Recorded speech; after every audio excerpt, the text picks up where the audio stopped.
Kun sagalee misraachooti.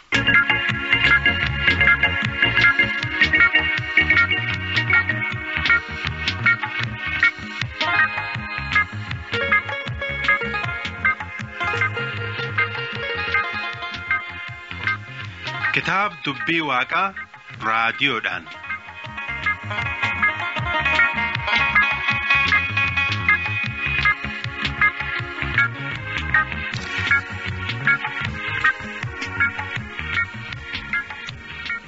Gooftaan kan jaalatamtan dhaggeeffattoota sagantaa raadiyoo sagalee misraachoo yooyyaa akkam jirtan nageenyi sanbadhaadha bakka jirtanutti hundum keessaniifuu araarri nageenyi fi arjummaan gooftaa keenya Yesuus Kiristoos isiniif haa baay'atuuti. Guyyaadhaa keessummaa addaa isiniif qabannee dhiyaanneerra. Isaanis tajaajilaa wangeelaatiif akkasumas haaromsa biyya keenyaa keessatti waaqayyo guddaa kan itti fayyadamee fi itti fayyadamaa jiru luba bal'inaa sarkaati. Turtii keenya keessatti lubni bal'inaan waa'ee jireenyaaf tajaajila isaanii waan baay'ee waan nutti himan qabu haga dhumaatti nu dhaggeeffadhaan affeerraa keenya faarfannaa kanaan booda itti fufna.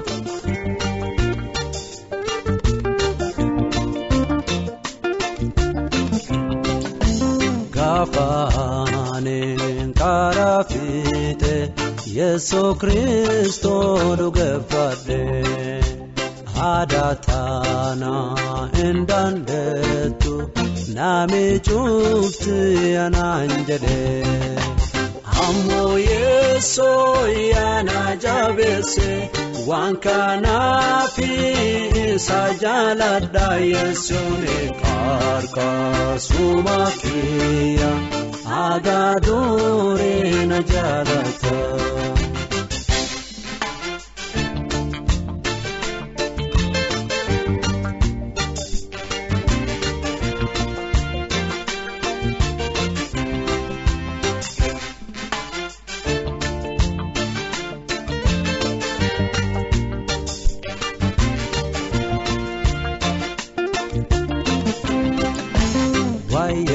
Sonin ajabesef ege kesa indebine Amaduge fachujira dubibiya yadarese Shetaninya pumakia akaya kuna barbada Ammo anen sodadu Maro Yeso indabsata Amo Yeso yana jabese wankana fi sajalada Yeso ne karka sumakia agadore na jalata.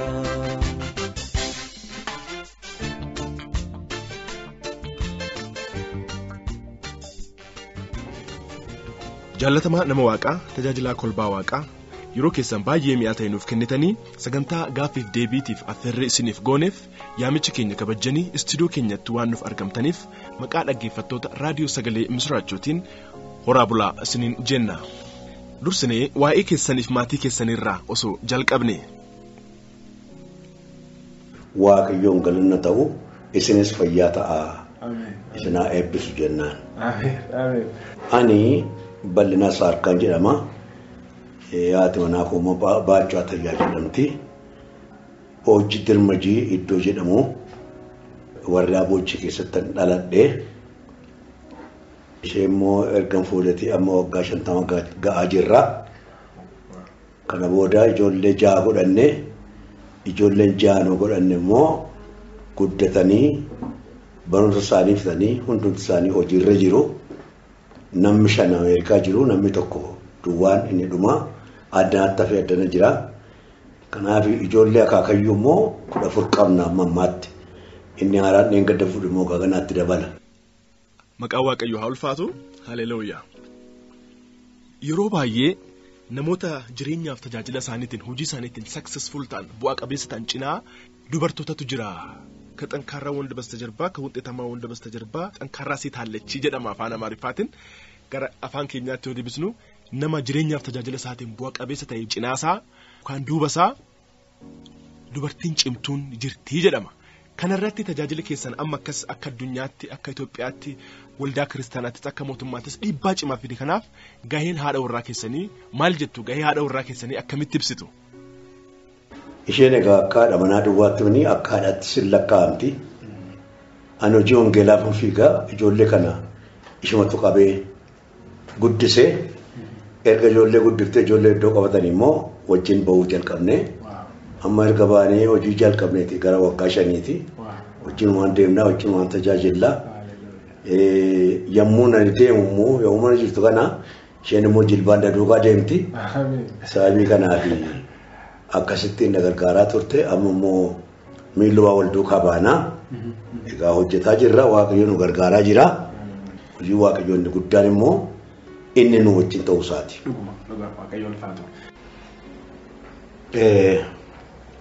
Fuudhee fi heerumni gooftaa Yesuus Kiristoos seera godhee kan kaa'e keessaati tokko. Sababii kanaaf rakkinnis bal'innis jira, dadhabuunis humna godhachuunis jira. Garuu yeroo hundumaa yaada walii qabaachuudha. Karaa tokko duwwaatu ta'in karaa lamaanuu yoodhuma waan nama gammachiisu jireenya keenya keessallee hin jiru ta'ee rakkinni dhufe gargar ba'uu baay'ee karaa baay'ee hojii irratti qabamu irraa kan ka'e walirraa fagaachuun illee yoo dhufe garaa keessatti walii yaaduuf walii yaaduun hojii kiristaanaati. Inni kun nu keessatti guddateera. Yeroo baay'een ishee mana harmee kootiitti hangatee deema. Ijoollee dhumaa wajjin hangatee deema. Inni kun ishee miidhuu hin danda'a.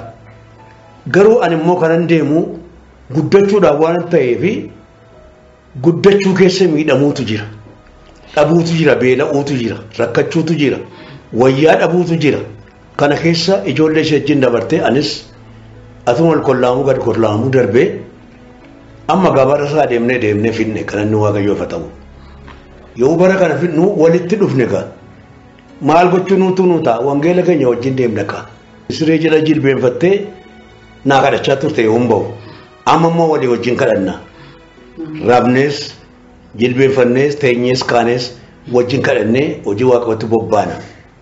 Inni kuni tokkoffaan tajaajilaan tokko mana isaa keessaa akkamittiin akka inni guddataa jiru haadha manaa isaatii wajjin tokkummaan isaa waldaa waaqayyoo keessatti illee akka barbaachise isa kan nu agarsiisa. Hin hojjennaa hin guddannaa waldaa waaqayyoo keessa immoo walii wajjin dhaabanna. Hin faarfanna walii wajjin isheen immoo hin kadhatte immoo nan lallaba. Yommuun immoo ishee dhiisee deemu maayyuu na jiraatte isheen pirogiraamii isheeti kadhachuun.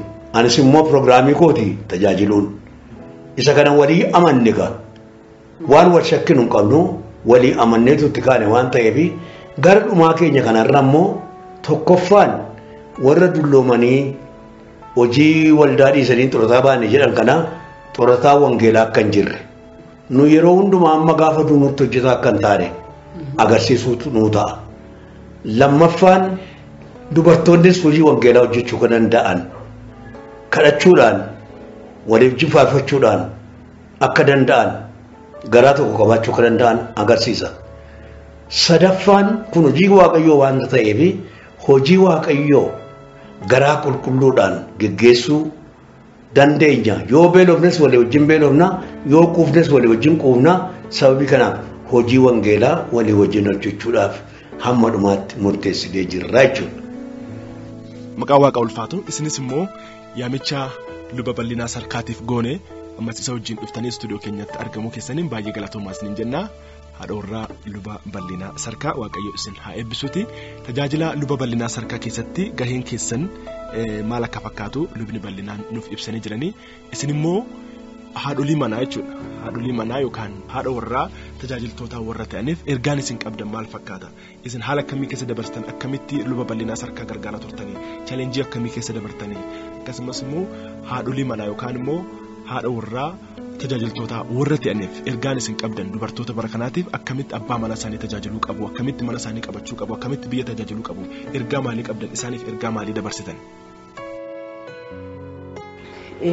Dhaamsaan dabarsuuf waan hundumaa caalaa abdii waaqayyoo garaa ofiitti abdii nan kuffisu waaqi koo ijoollee koos naa guddisa keessas na dabarsa waan naan jedhee lapheen koo amanee waaqayyootti abdii godhadhee isa abdadhee waan ani kadhataas ture itti boo'ee imimmaan koo buusee waaqayyo irraa namni waa tokko baay'ee qofaa kootti kadhu waan baay'een beeka.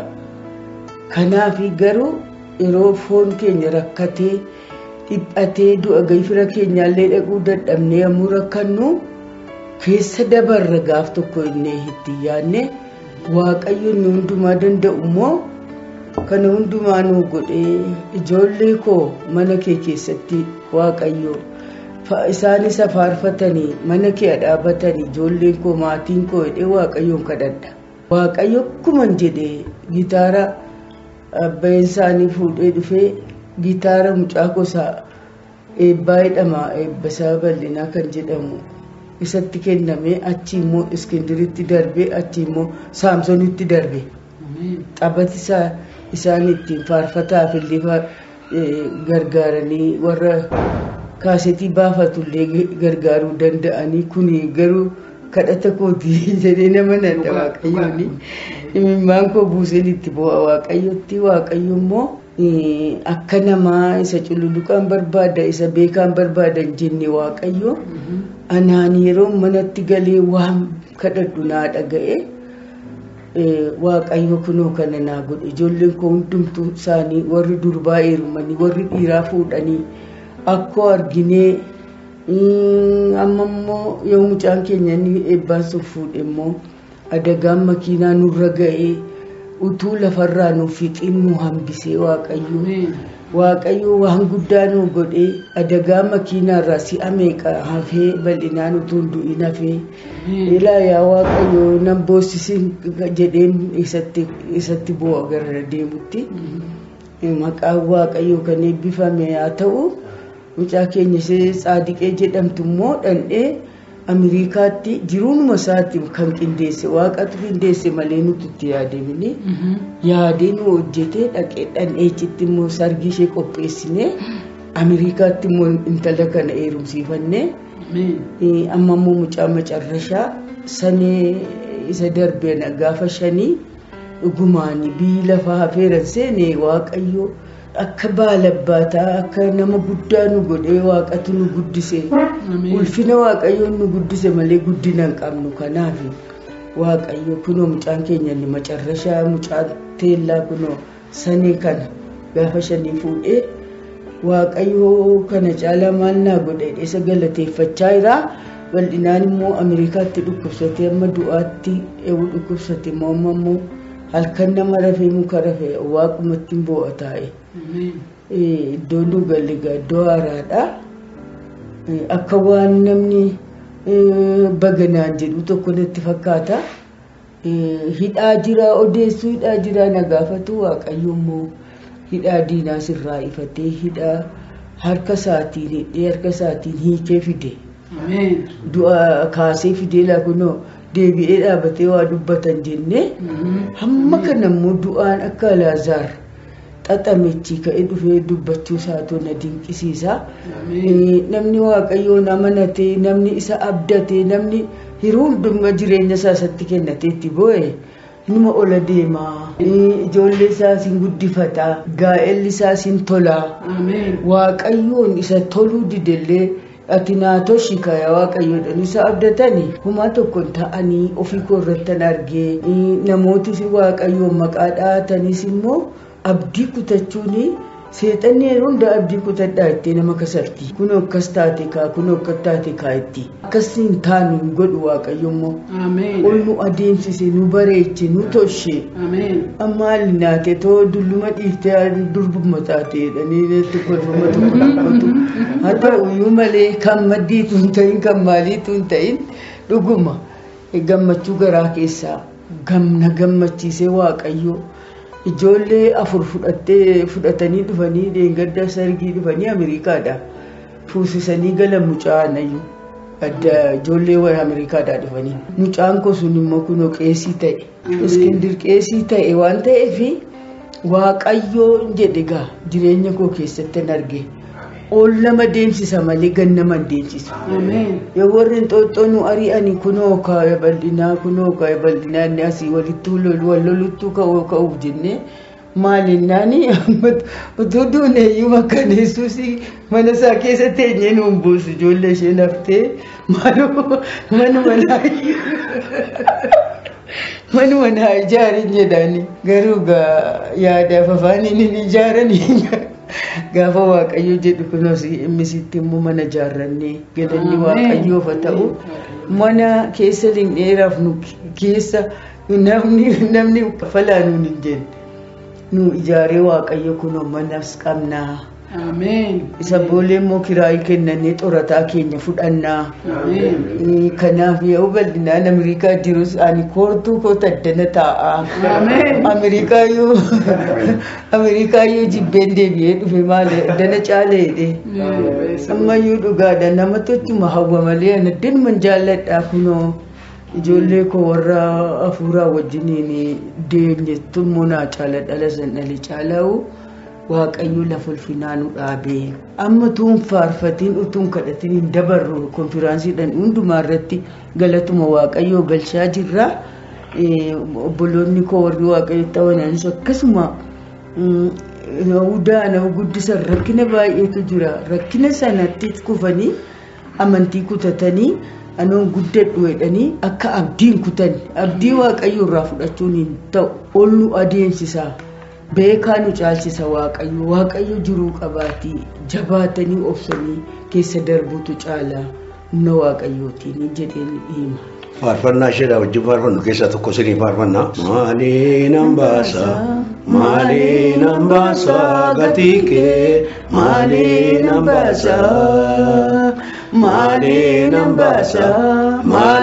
hambaasaa gatii kee maaliin hambaasaa cabee anokkolaan laafee magoneen koo gurmuutoon na fuute Yesuus jaalallee koo irraa taa'een argee qabbaana barruu kee irraa watame amma haa ulfaatu maqaan kee maaliin hambaasaa.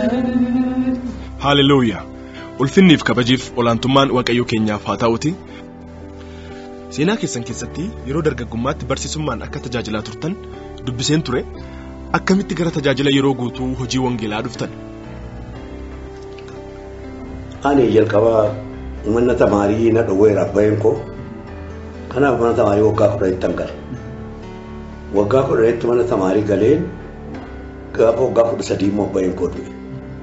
Kanaatiif yommuu abbaan koo du'e jechuudha ani isa mana tamaarii galee kibrii 1 2 3 waggaa tokko tafixe. Afur immoo waggaa tokko tafixe. 5 6 immoo waggaa tokko tafixe. 7 immoo waggaa tokko tafixe. Elementary waggaa 4 tamaarii. Waggaa 4 waan tamaarii waan gara biraatti hin daballe ishumaan atuun jiru abbaan koo du'e.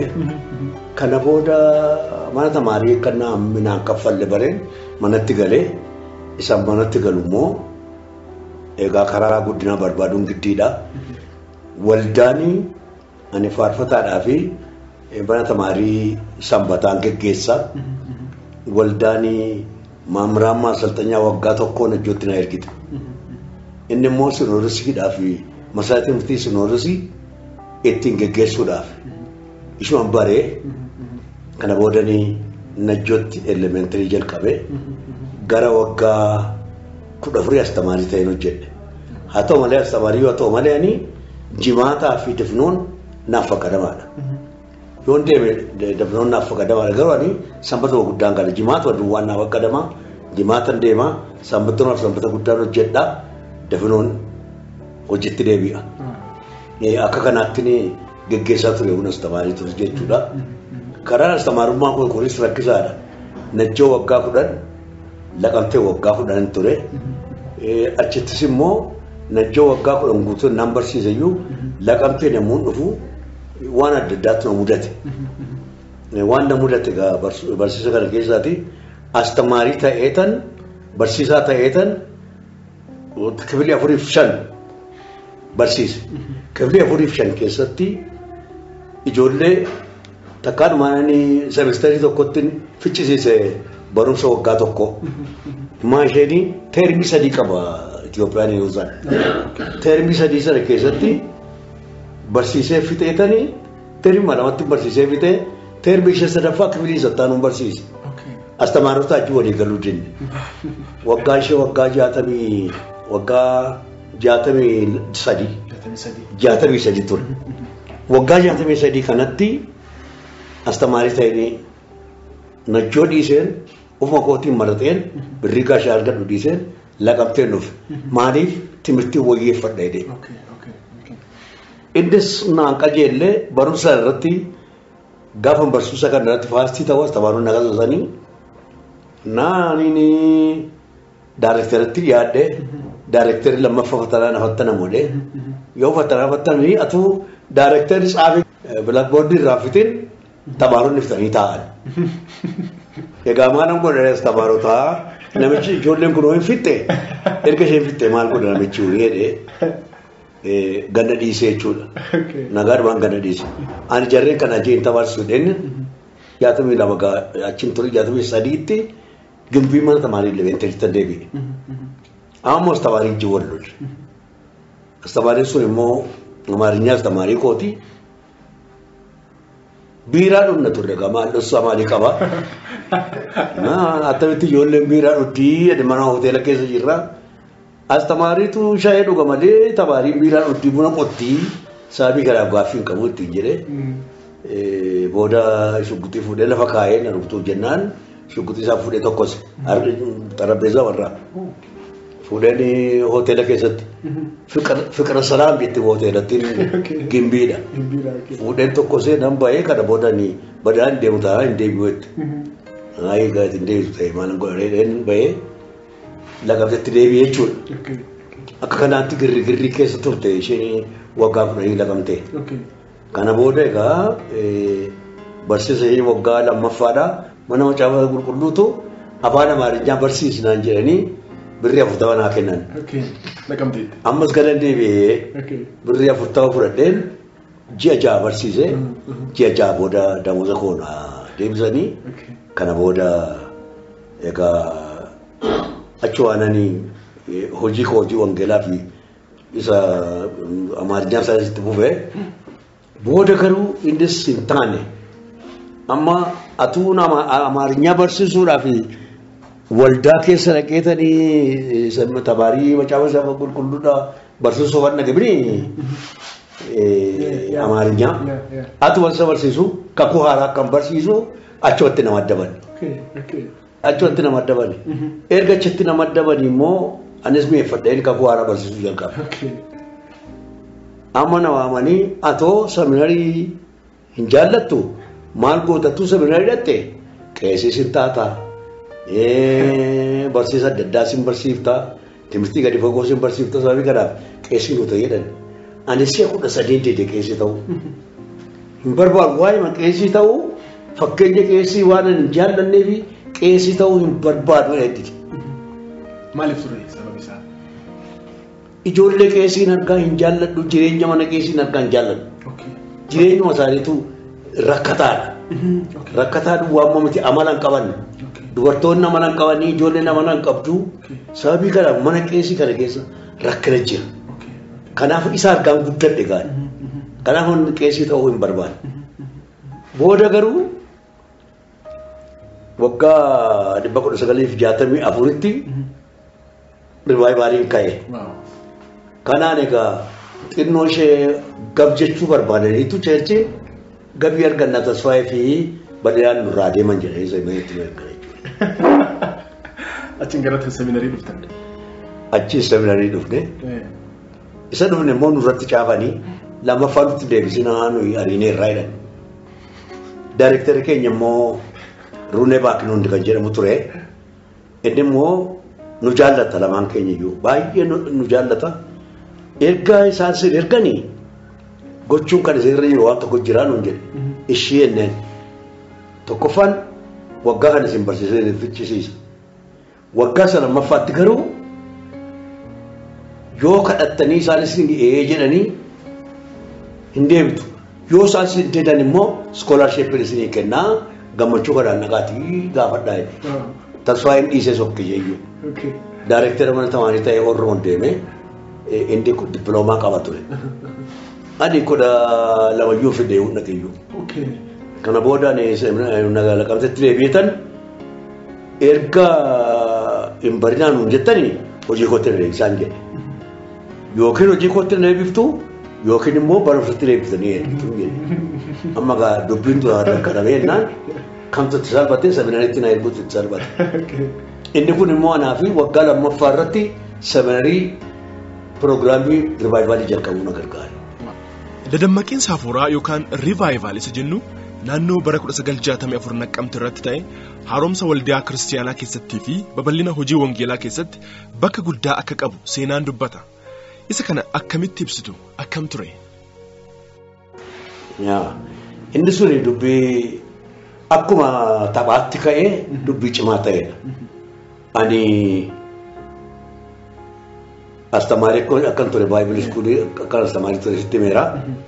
Achitti galgala yommuu baanu xinnoo shedannee bishaan fudhanna. Katamaadha. Bishaan kana fudhannaa gadi baanee deebinaa gaaf tokko garuu dubbiin akka gadi baanii deebi'u hin taane xinnoon hanquuffadhe fakkaadha.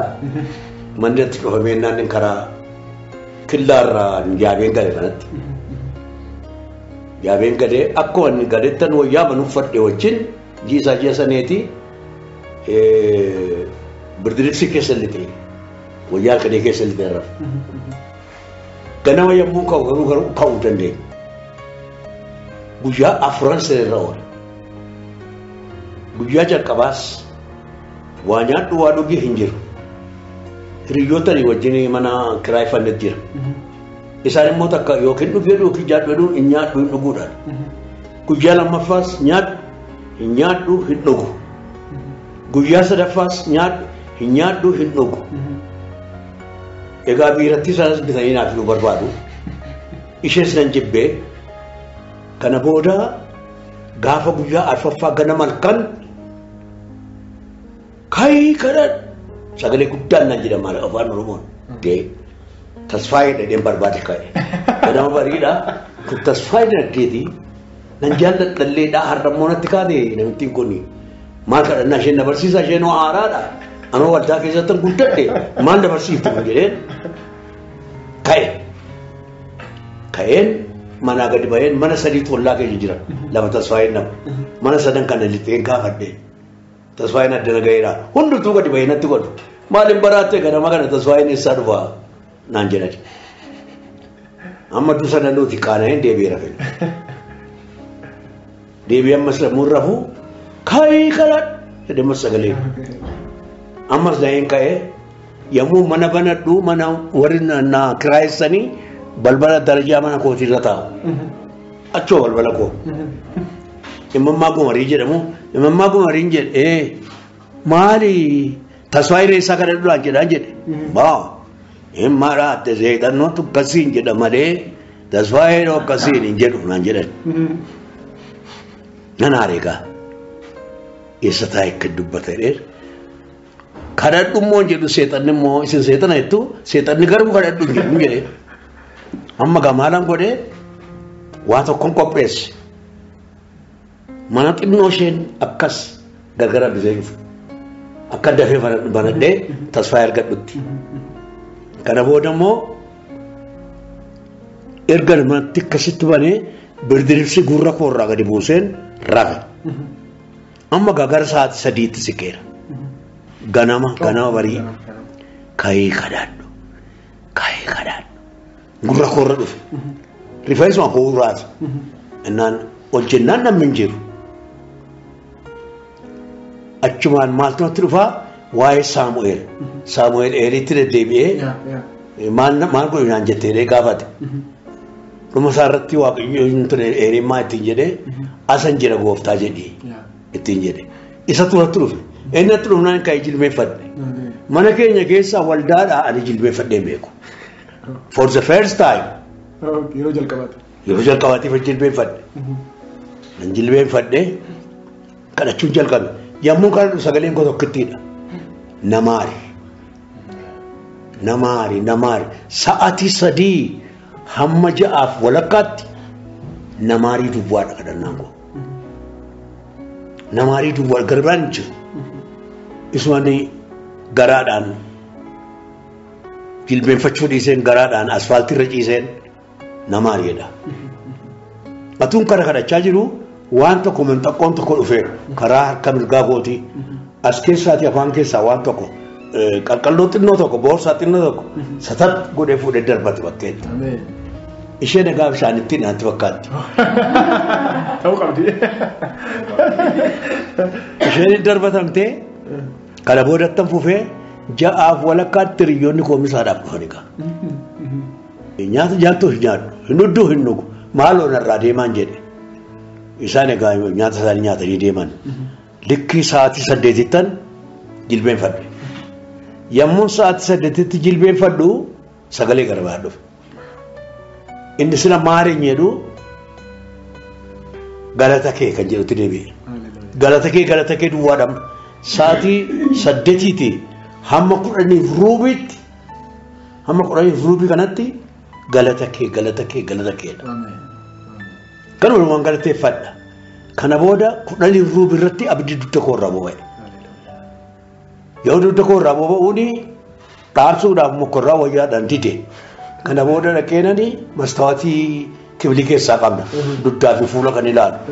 Guddatee xinnaatee. Kana booda mastaawatii duuba dhaqee dhaabanne. Dhaqee dhaabannaan dugda koorra hin jiru. Amma kana deebiin jilbeenfadhee garaa kootiin kadhachuutti ka'e. Kana booda gara daqiiqaa 30 kadhadhee yommuu turu nama ba'aa namatti fe'ee ture fakkaatu. Ba'aan kun irraa fuudhamee sokkeera. Baay'ee natti sassalphaata. Amma egaa yeroo sana badaa afaan Oromoo kanaan hin dubbannu faarfannaa Amaariyaadhaan faarfachuutti ka'e.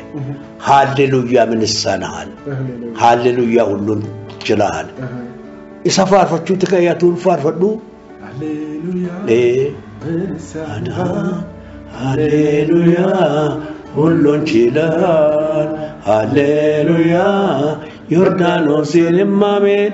Hallelujah, kindi kaffaለው maabaruun dagmoo qaalii haasasau. Kana faarfattuutti tannaan ka'ee addunyoonni koo hin dhufanii hinumaan faarfadhaa beela'e. Ollaa fira koon dhaqe.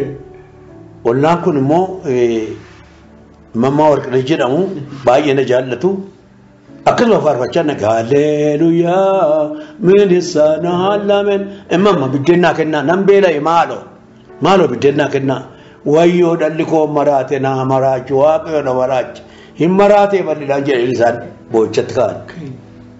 Isin ta'aatii bu'aa edeen golatti darbeen biddeen fudhadhee dhufe akka kana karaarra faarfachaa deemeen beekuu qaba.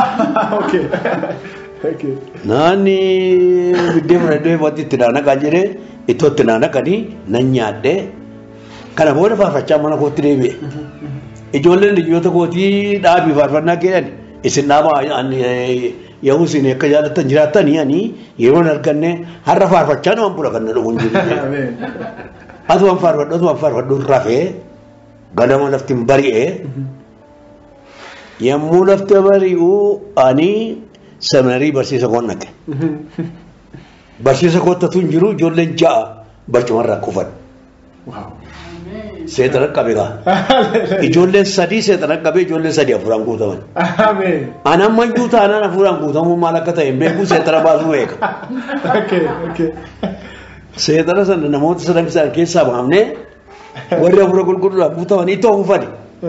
Maqaa Yesuusiin afaan haaraa dubbachuu jalqaban. Afaanis qabu jarri kun hin jedhee raajiis dubbachuu jalqaban. Raajiis hin dubbatu jarri maqaa Yesuusiin ati wanni itti iyyuu sa'aatii tokko dabarse. Booda tasfaayiin isaaniin barbaada dhufe. Isaaniin barbaada dhufee Yahudaa bu'anii seexana baasee deemachaa jira. Maa hindi bal'inaa jedhe. Ijoollee kana seexanni qabee rakkisaa jira kunoo 3 keessaa baaseera 3 immoo dideen jedhe. Mee jedhi kaa'een kaa'uun kana jechuutti ka'u isaan afaan haaraadhaan haasa'u raajii dubbatu. Mee jedhi kaa'uun jedhu wadii inni wal jedhe itti waan fufee lakki isaan kun afuraan guutamaniiru jedhe. Maa inni afuraan guutamuun haan jedhe. Inni egaa kana booda kana dura experience isaa kan namuu hin beeku qaba. Kana booda hafuuraan guutamuu jechuun humna hafuura waaqayyootiin guutamu. Sababii kanaaf ijoolleen kun humna hafuura qulqulluutiin guutamanii isaan kun immoo seexana keessaa bahee maal goona reemmaan jedhe amma isaan kun hafuuraan guutamanii isaan kun isa dhufanii jilbeenfatanii isaan isa hafuuraan guutamu isaan kun egaa mokonnon fa'ii qeessi kan ta'e amma Noorsi Karoolaayinaa jiru girmaadha. Taarreqeenyi uree kolfee biiroo keessa hojjetaa ture amma xirrataa baheera.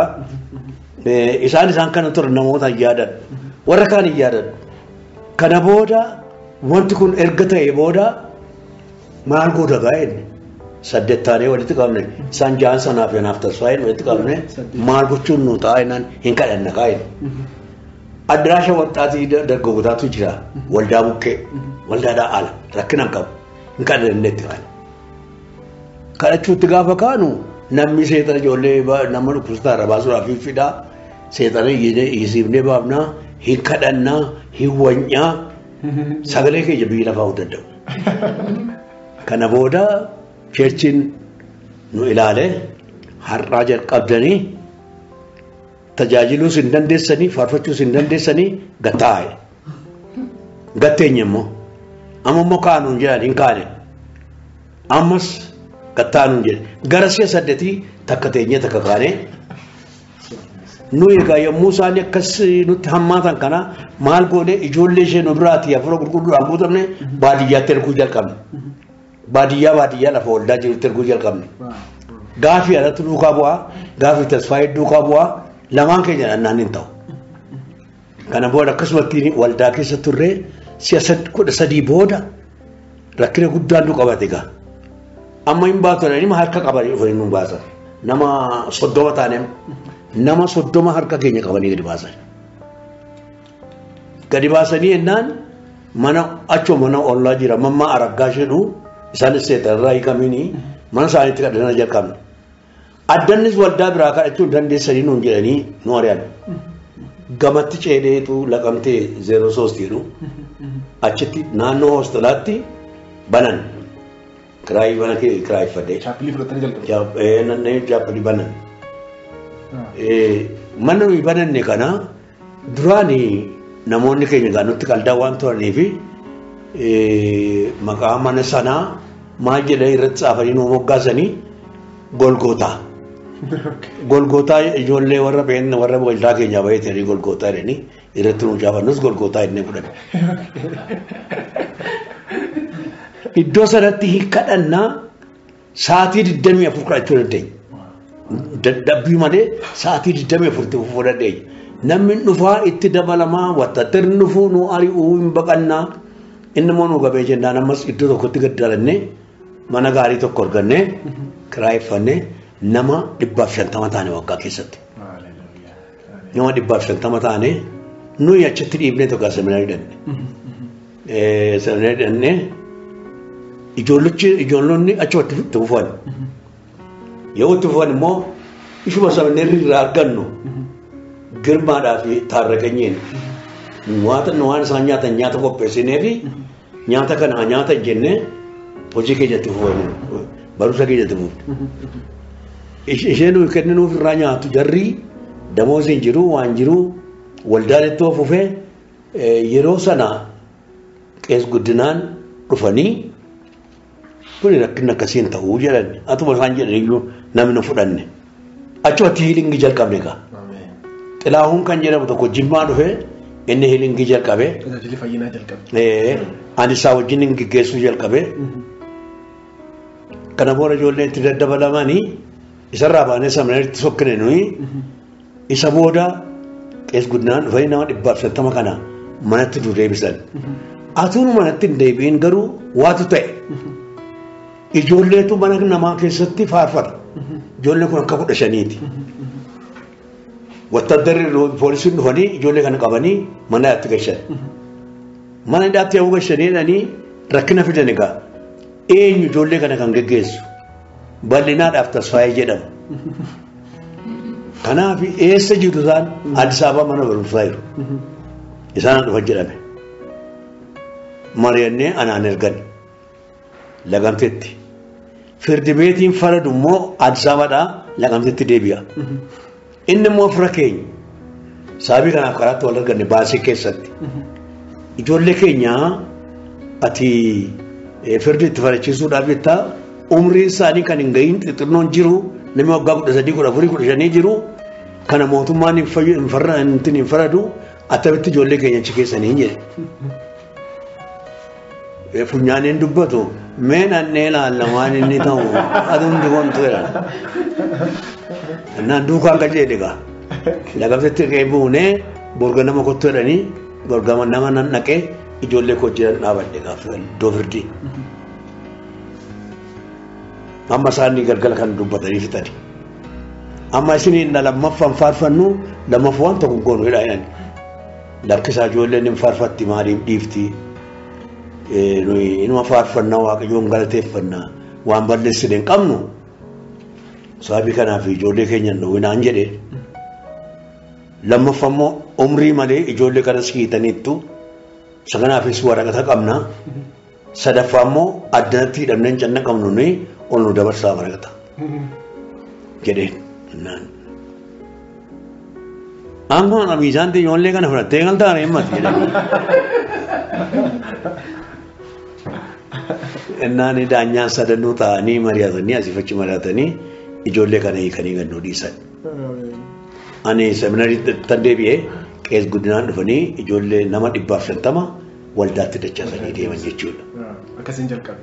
Akkasittiin jalqabe rivaayivaalii. Haleluuyaa waaqayyo ulfaatu. Yeroo isin waldaa makaana Yesuus Inxooxxootti lubni mokkonna nagaraa immoo waldaa makaana Yesuus makanniisaatti akkasumas lubni tasfaayeen waldaa makaana Yesuus beetalitti tajaajilaa turtan waaqayyo dinqii baay'ee hojjechaa ture. Tajaajila sanaanis namoonni baay'een hidhaamsa seexanaa jalaa bilisa bahaniiru, fayyina argataniiru, raajii baay'een tajaajilamaa turanii. Akkuma waliigalaatti waldaa makaana Yesuus qofaa osoo hin ta'in waldaan kiristaanaa hunduu fayyadamoota turan yeroo sana. Lubbuun haaraan baay'eenis fayyaa turanii.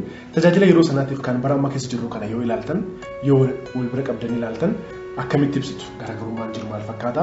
Cilinii fi hanqinni jiru maal? Gaariidha. Dammaqii hafuuraa kuni gatii baay'ee nu kaffalchiise nuun. Waggaa 22 gargar hin jettiin kasasamneerra. Waldaa keenyaan. Waldaa keenyaan kasasamneerra. Kana malee immoo iddoo adda addaatti rakkinni nurra gaheera. Hidhamneerra ani si'a 14 hidhame Naqamteetti. Si'a 14. Si'a 14. Si'a 14 immoo ji'a 7 hidhamne. Yeroo kanatti du'a nutti farachiisanii anaaf tasfaa'ee eega du'i nutti murtaa'e booda egaa nutti mammalee ani waa'ee tasfaa'illee nageenye kan koo gwaaddi nuguseen na waamanii kun oduu asitti farannee warri si kasasu si'a 7 dhufan na biraa ani immoo sin jaalladha muka dhaabuu kanan jaalladha inni na haasofsiisan ani illee hin du'u maaliifi nan faarfadhe malee waan an balleessee hamaan hojjedhe hin qabu ani hin du'u gwaaddi nugusee hinuma jiraadhaan jedhe isin warri peentee kuni sammuun keessa waan hin hojjenneef akka jaallattan haasoftu jedhe lakkisaa sammuun keenya hin hojjetaa jedhee man biraa bahee firantirii isaa natti agarsiisan firmaa isaa isa nurratti farraman natti agarsiisanii kana booda ani nan bahee mana wayini beetii keenya immoo kolonii Tasfaa Mikaa'el kan jedhamantu jira. Isaan immoo dhufanii shugguxii asirra na kaa'anii isinitti faradameedha. Maaltu itti faradameen jedhe. Bakka mootummaan isinitti faradeera hojii wanjalli keessan beekameera jedhan. Maal gooneen jedhe. Amma isa dhiisii tana isun ta'u na tanaasas jedhan. Anee tanaasishee yaalla'uun jedhe. Maal jette? Yaa waaqayyo lubbuu koo adiraa jedhe. Lubbuu ijoollee kootiif lubbuu maatii kootii immoo itti gaafatamoon isin jedhe. Kana tanaasaseenan jedhe. Shugguxii isaanii lafa kaa'aniitu anoo kaatolikiidhaa jedhan. Taraatti sin gaagaan jedhe. Kana booda nuyi 14 booda hiikamne. Jechuudha. 14 booda hiikamne. manatti gallee egaa oduun isaallee baay'eedha. Kan nuyi taane mana hidhaa sana keessattuu jirru haadha manaa koo kan ammoo bira dhaqanii kunoo bal'inaan hin du'a ijoollee kennu iyyuu hin guddifna rakkinni tokkollee hin jiru ati jabaadhu inni du'a bakka faradamee waan tokko si wajjin hin jiru.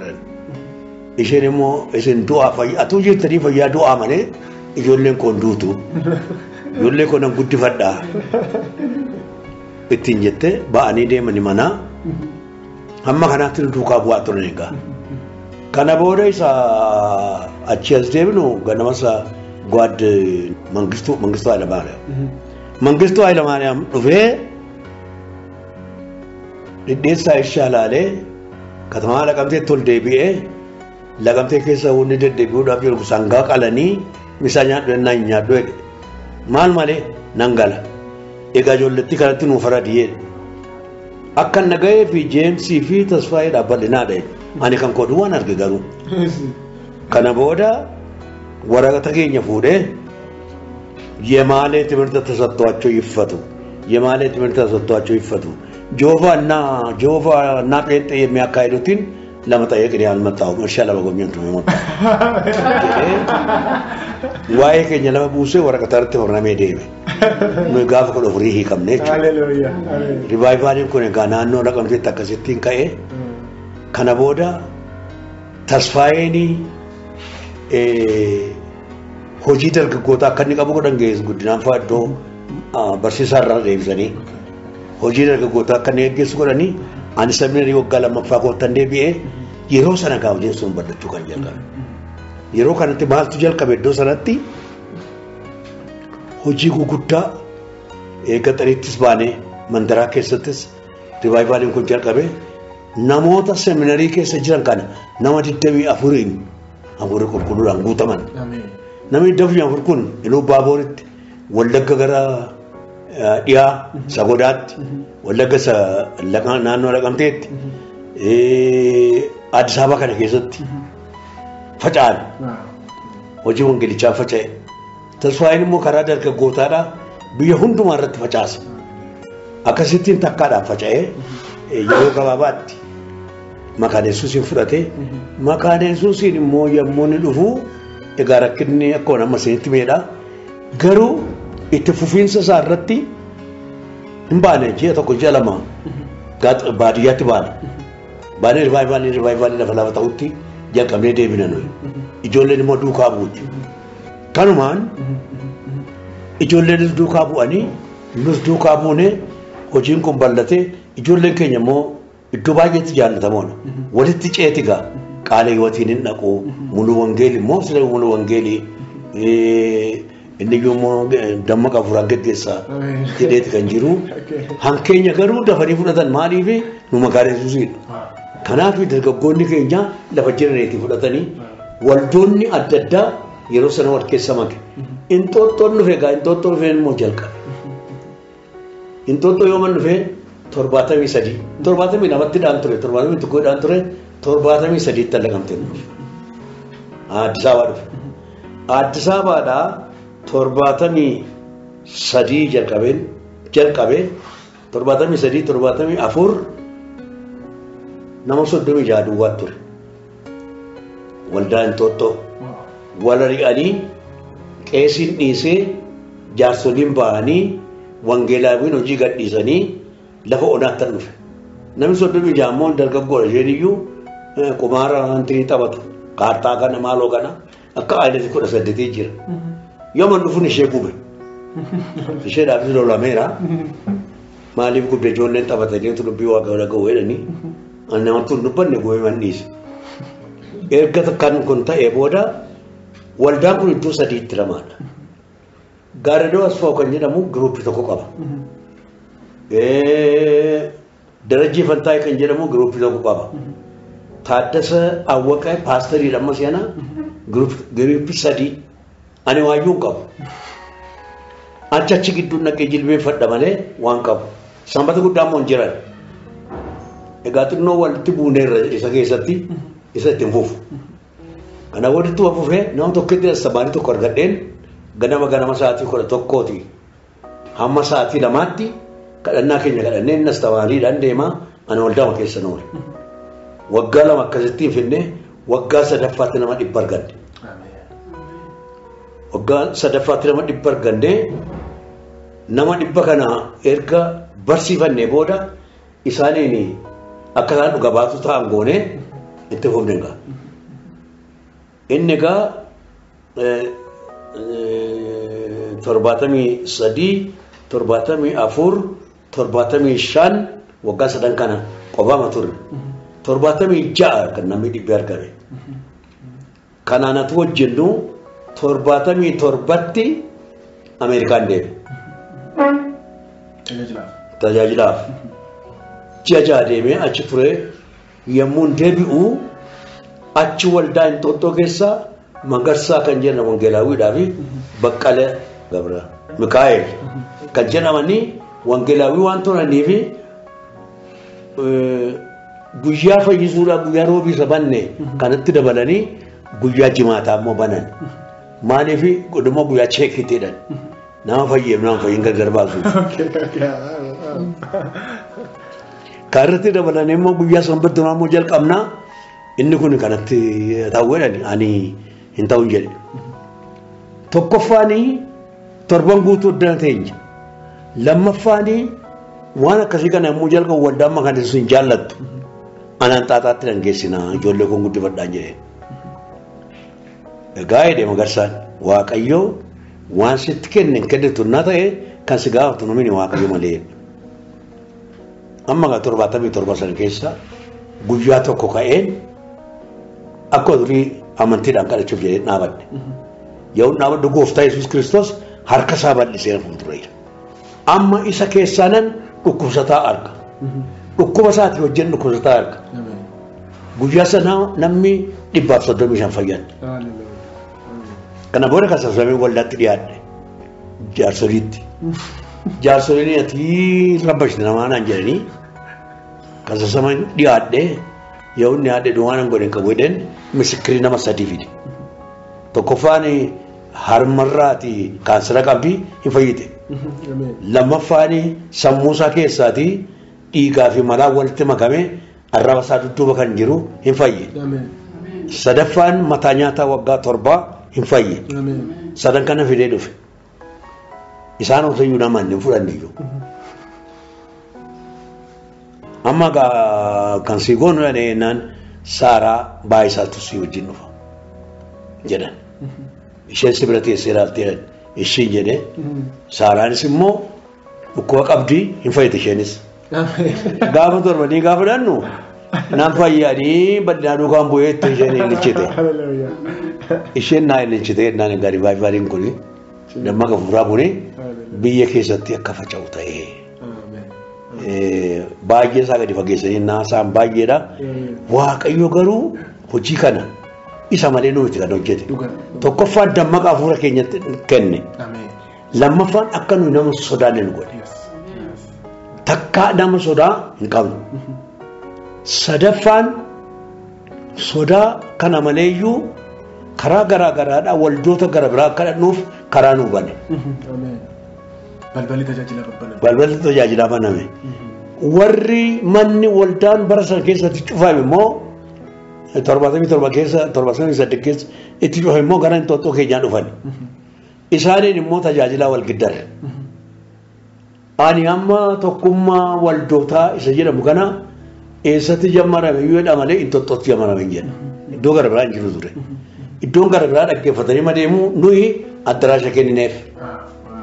Mata baanii immoo kifilii 8 qabna mata baanii kenneef kun modoo wangeelii kun qaala hiwatii kun yoo biraanii kun Filadelfiyaadha kun biraan wangeelii hunduma isaaniif iddoo kennin jiru.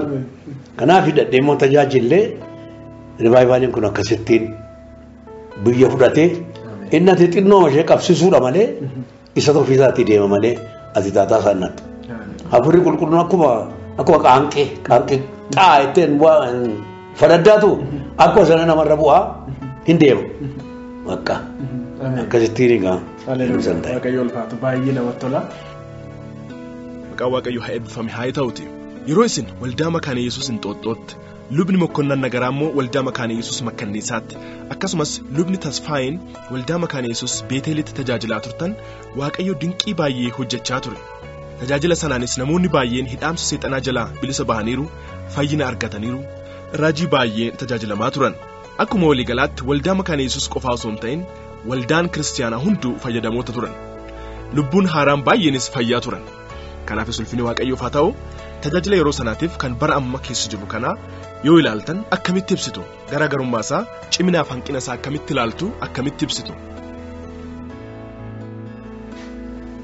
Nuyi waggaa tokko duwwaa nama 100 duwwaa argannirraa kan hafe waggaa waggaatti nama 500 yookiin 600 dhufa. Kana keessaati dahiran natisa jedhamu waa'ee fayyinaa lubbuu isaaniitiif barsiisa kennamu nama 700 fi semistarii ji'a ja'a fuuldura nama 700 ji'a ja'a booda immoo nama 700 waggaatti nama 4,400 barsiifna turre. Lubbuu haaraa baadii akka ta'an. Isaan immoo waamanii fidu gara biraa. Erga barsiifne immoo waldaa keenyatti qabachuu waan sodaanneef xinnoodha waan ta'eef waldaan keenya lama jaallattan naqaa ji'a amma ji'a tokkotti ji'a lamaatti. Ji'a lama booda yoo iddoo dhabdanii deebi'aa qottaa'in. Ammi hafeen hafaa ammi dhufeen dhufaa akkasittiin ture. Kanaaf lubbuu baay'een gara gooftaa dhufa ture. Maa inni gaaffidati na gaafattee turte tokko isa yeroo kana wajjin attamitti ilaaltaa kan jedhamudha kanatti naafiddee isa yeroo kana wajjin walitti ilaaluun xinnoo ishee rakkisaadha. Tokkoffaan nuyi waldaa keessatti qabamne waldaadhaan iyyuu ajajamne atuu isaan hin barbaadne atuu isaan barbaadan iyyuu waldaa keessatti ijoollee guddifna. Sababii kanaaf namoonni keenya qabamoodha jechuudha. Waldaa keessatti qabamoodha. Waldaa keessatti guddatu. Bara kana immoo namoonni kennaa Waaqayyoo irraan argadheedhe waldaa keessan taa'uu hin ba'a.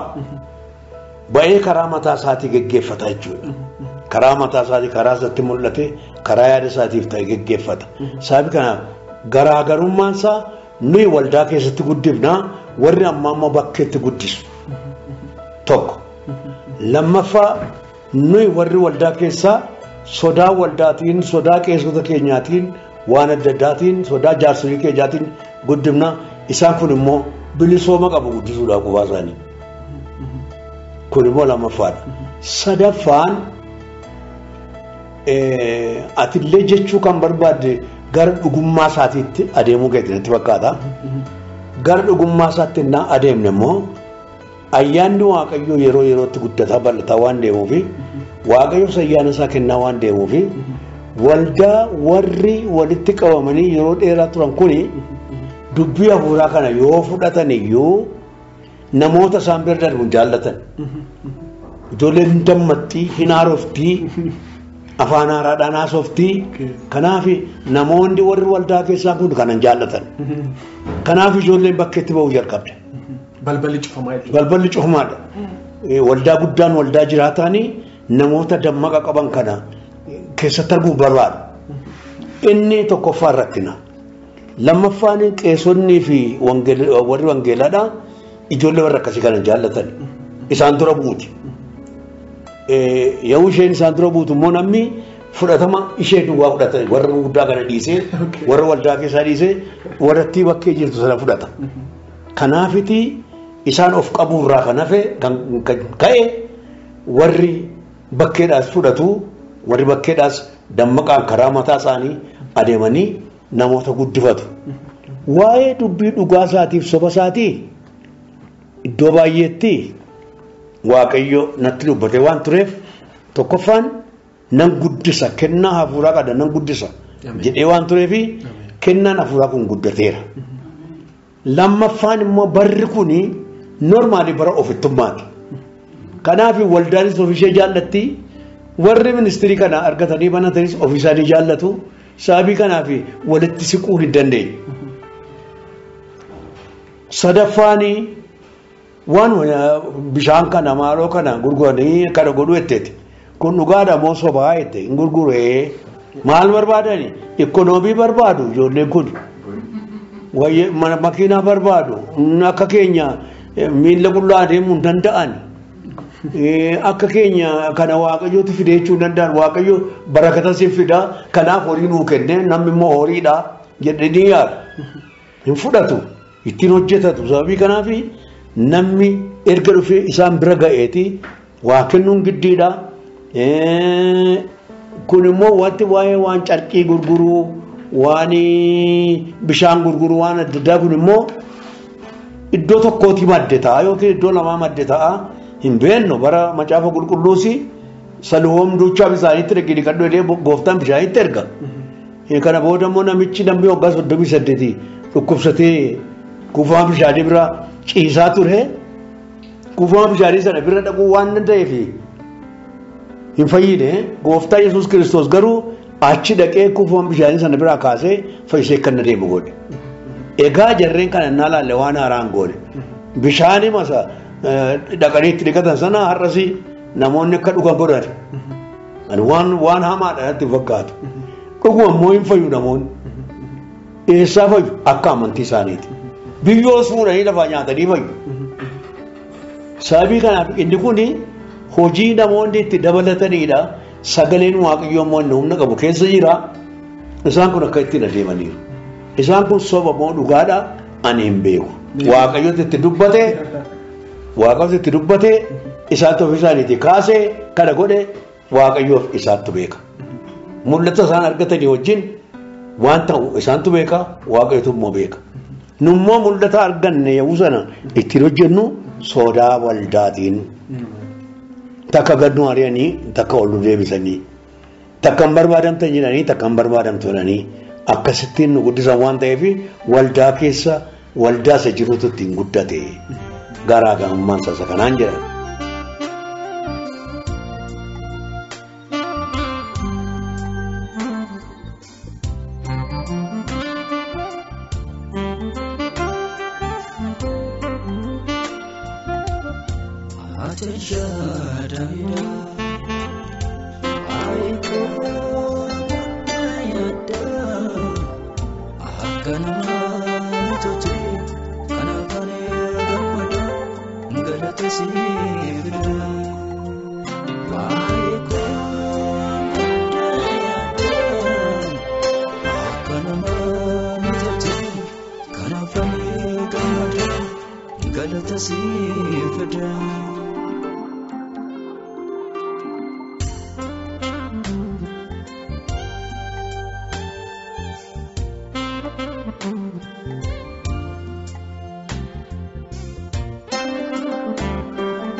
Ulfinni gooftaa keenyaaf haa ta'u. Lubni Mokonnan Nagaraa akka tajaajila keessaniin afur qulqulluudhaan guutamee tajaajila jalqabe dubbiseera. Tajaajiltoota bara kana ka'an baay'eefis sababa ka'umsa isaanii tolchee waaqayyoo guddaa isinitti fayyadameera. Garuu immoo tajaajiltoonni keessattuu kennaa raajummaatiin bara kana tajaajilan waldaa tokkotti miseensummaan qabamanii tajaajiluu hin barbaadan. Dhuunfaan akka fedha isaaniitti deemaa tajaajiluu barbaadu. Sanirra darbee waldaa dhuunfaa isaanii hundeeffachuu irratti bobba'uun baay'inaan mul'ata. Cherchii haadha teete keessatti turuu hin barbaadan. Kan akkamitti ilaaltanii akkamitti ibsitan? Waldaan maqaan Yesuus dhossaadhaan dhossitee si'a 18 naqasabte. Si'a 18 hidhame. Bara dargii si'a 3. Bara dargii si'a 12. Bara kana si'a 3. Kana hundumaa maqaan Yesuus waldaa maqaan Yesuustuu dhoksaadhaan naqasabse. Maqaan Yesuus yoo jedhu waldaa ishee keessa jiru. Haa ta'u malee amma waldaa makooti. Kanaafuu achuma irratti atoo yaada kana hin cutini yeroo 18 ol kasasamtanii bulchitoota waldaatiin garuu amma ammaatti waldaa kana hin dhiisne waldaa maqaan Yesuus keessa jirtan. Akkuma isin jettan chaalenjiin tokko dhiibbaan tokko waldaa keessa hin jira hanqinni hin jiraata. Tajaajiltoonni bara kana immoo chaalenjuma xiqqaa arganii jennaan waldaa dhiisanii ba'u. Mul'ata fudhadhe jedhanii waldaa biraa dhaabu. Atu waldaa kanarratti hojjechuu danda'anii waldaa haadharratti hojjechuu danda'anii ammas immoo karaa tajaajiltootaatiinis hanqinni tokko hin jira. Karaa waldaatiinis akkuma isin jedhaa turtan balbala cufuun jira. Balbala tajaajilaa banuu dhiisuun jira. Dhiibbaa adda addaa fiduun jira. Kanaafuu tajaajiltootni akkam ta'uu qabu jettanii isin amma tajaajiltoota mul'ata addaa kennaa addaa waaqarraa fudhatan waldaa san keessatti fakkeenya isin jalqaba hamma dhumaatti walduma maqaan Yesuus keessa tajaajilaa jirtanii ijoollummaa keessan amma guddummaa amma jaarsummaatti kanaaf dargaggoota maal jettu ispeeshaalii dargaggoota bara ammaa kana mul'ata addaa fudhatanii kennaa addaatiin tajaajilaa waldaa dhiisanii ba'aa jiraniif gorsa maal qabdu waldaadhaan immoo waldaa kiristaanaatiin balballi tajaajilaa waaqayyoon irraa kennaa gaafa fudhatan dargaggooti akka isaan waldaa keessa jiraatan akka waldaa keessatti tajaajiluu danda'an balbala banuu akka qaban maal hubachiistu warra lamaan kanaaf. Haa ta'u waldaatti waan himuu qabu tokkoffaanii warri hangafoonni waldaa keessa taa'anii hafuura qulqulluudhaan innaa guutaman iyyuu namoota isaan bira darban waan hin jaallanneef dargaggootaaf yeroo hin kennine waan ta'eef isaan yommuu nama guddisanii hamma isaaniitti tun ta'in isaan caalaatti guddachuudha akka isaan barbaachisu. Dargaggoon isaan caalaa guddatanii darbanii akka Phexros fa'aa gaaddisa isaanii fayyisuu hamma danda'utti. Hamma mana hidhaa keessatti faarfannaadhaan hidhaan namarraa ciramutti hamma kanaatti geggeessuun waan isaanii ta'uu fi balbala isaanii gada dhiisanii dammaqa hafuura qulqulluutii fi xinnoo ishee qusii dhiisanii dammaqa kanatti balbala bananii haa ta'u wanti hin taane tokko yommuu argaman immoo akka inni hin taane kun hin taane dubbii waaqayyootiin qabanii akka barsiisan yoo ta'e gaariidha. Warri dargaggoonni kun immoo waldaa sodaatanii yookiis immoo dhaga'uu dadhabanii ba'an hin jennu waldaatu iddoo kennuufi didee sababii kanaaf yoo tolee waldaa keessatti jiranii kennaan kun kennameef ta'e waldaadhaa wajjin mari'atanii yoo waldaan didde garuu giddiidha hin ba'u kan kanaachi waldaa keessatti nama guddisanii waldaan kun baay'ee biyya lafaarra waan jirtuufi iddoo baay'eetti waldaan guddachuu danda'a. Lammaffaa immoo yommuu barsiisan waldaasa kana naqin kanan godhin jechuu dhiisanii wangeeluma bal'aa barsiisanii namoonni waldaa barbaadan dhaquu akka danda'aniif atuu karaa bananiiti gaariidha.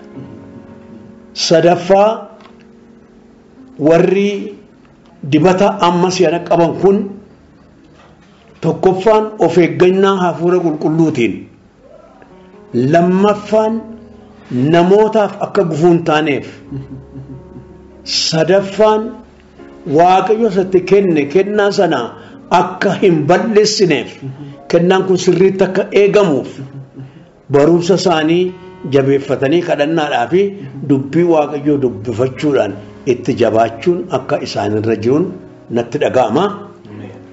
Namoonni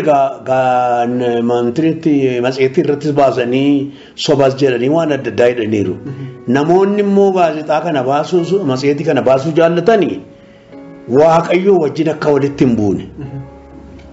Sababni isaa kennaan kun kennaa waaqarraa dhufeera dhukkubsataan hin fayyaa seexanni hin ba'aa dinqiin adda addaa hin godhama atuu kana arganii akka qorichaatti lakkaa'anii akkasuma namni gandaa fudhateetti yookiis immoo kan mirgifateetti rakkaanii akka matseetii irratti maqaa baasan atuu ta'in bira taa'anii jarreen sana waan irratti jibban sana wajjin haasa'anii ilaa kun kana miti kun likkii miti kun likkii miti kun immoo sirriidha kun immoo sirrii miti jedhanii taa'anii wal barsiisanii wal qaqqajeeshanii hojiin waaqayyoo hojii guddaa ta'a. Wal qaqqajeessuun immoo waldaadhaaf kennamu wal kasasuun waldaadhaaf hin kennamu. Maqaa walii balleessuun waldaadhaaf hin kennamu. Waldaanis kennaa ishee irra hin jirtu warri giddibanni isaaniitti kennames karaa irra hin jiranii kanaaf lachanuun isaanii karaa irra akka deebi'anii isaaniin itti himuun barbaada. Maqaan waaqayyoo haa ulfaatu ulfinni gooftaa keenyaaf haa ta'uuti. Tajaajiltoonni tokko tokko bara kana kun zayita dibamee bishaan dibamee carqii dibamee birrii agasiitiin bitadhaa isinis hin fayyituu ammas warra biraas hin fayyistuu jedhaa birrii funaanu irratti warri hojjetaa jiran bakka tokko tokkotti ni mul'atu. Kun sirriidha jettu sana. Yoo sirriin ta'in immoo kana hamburuudhaaf waldaan kiristaanaa maal gochuu qabdi jettu kan akkamitti yaada sirreeffamaa kennitu. Gabaabanuun irra jira.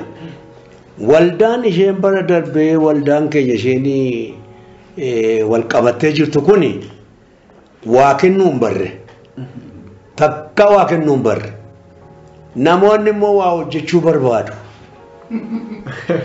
Sababii kanaaf atuu waldaanii harki ishee bal'aadha ta'e waldaan raayyuun fudhatu. Amma garuu namni keenya immoo horii kennuun jaallatu. Sababii kanaaf namni akka horii kennuufiti kana qopheessan ta'uu hin danda'a.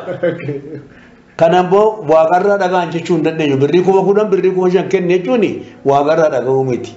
Isuma ittiin namni 2-3 fayyuusaa arganii erga nama 2-3 fayyisee waanuma fayyisaa birrii 10,000 bitatanii namni keenya seenaa ilaaltan immoo yommuu hospitaala dhaquu birrii 2,000 3,000 baasu hospitaalatti.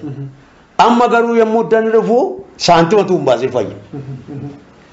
Inni saantimatu hin baasee fayye kun kaanserii irraa fayye kun saantima kennuun jaallatu. Qoysi adiin qugaa hospitaalatti ennaa kaanseriidhaaf birrii meeqa baasu ta'e addanatti immoo birrii 50-60 ennaa baasan maal ta'a? Kana baasuun jaallatan namni keenya. Sababii kanaafiti birrii harkaa baasuudhaaf waan hojjetan natti fakkaata. Garuu akkaataa barsiisa kitaaba qulqulluutti immoo namoonni baay'een itti dogoggoraa jiru. Tola fudhattanii tola kennaa jedha wangeelli. Tola fudhachuun isaanii mana kiraayii birrii 120 kafalu jedhamu. Tola fudhatan eessaaf illee kaffalu. Atoo kennitu eessaaf illee marsee kaffalu.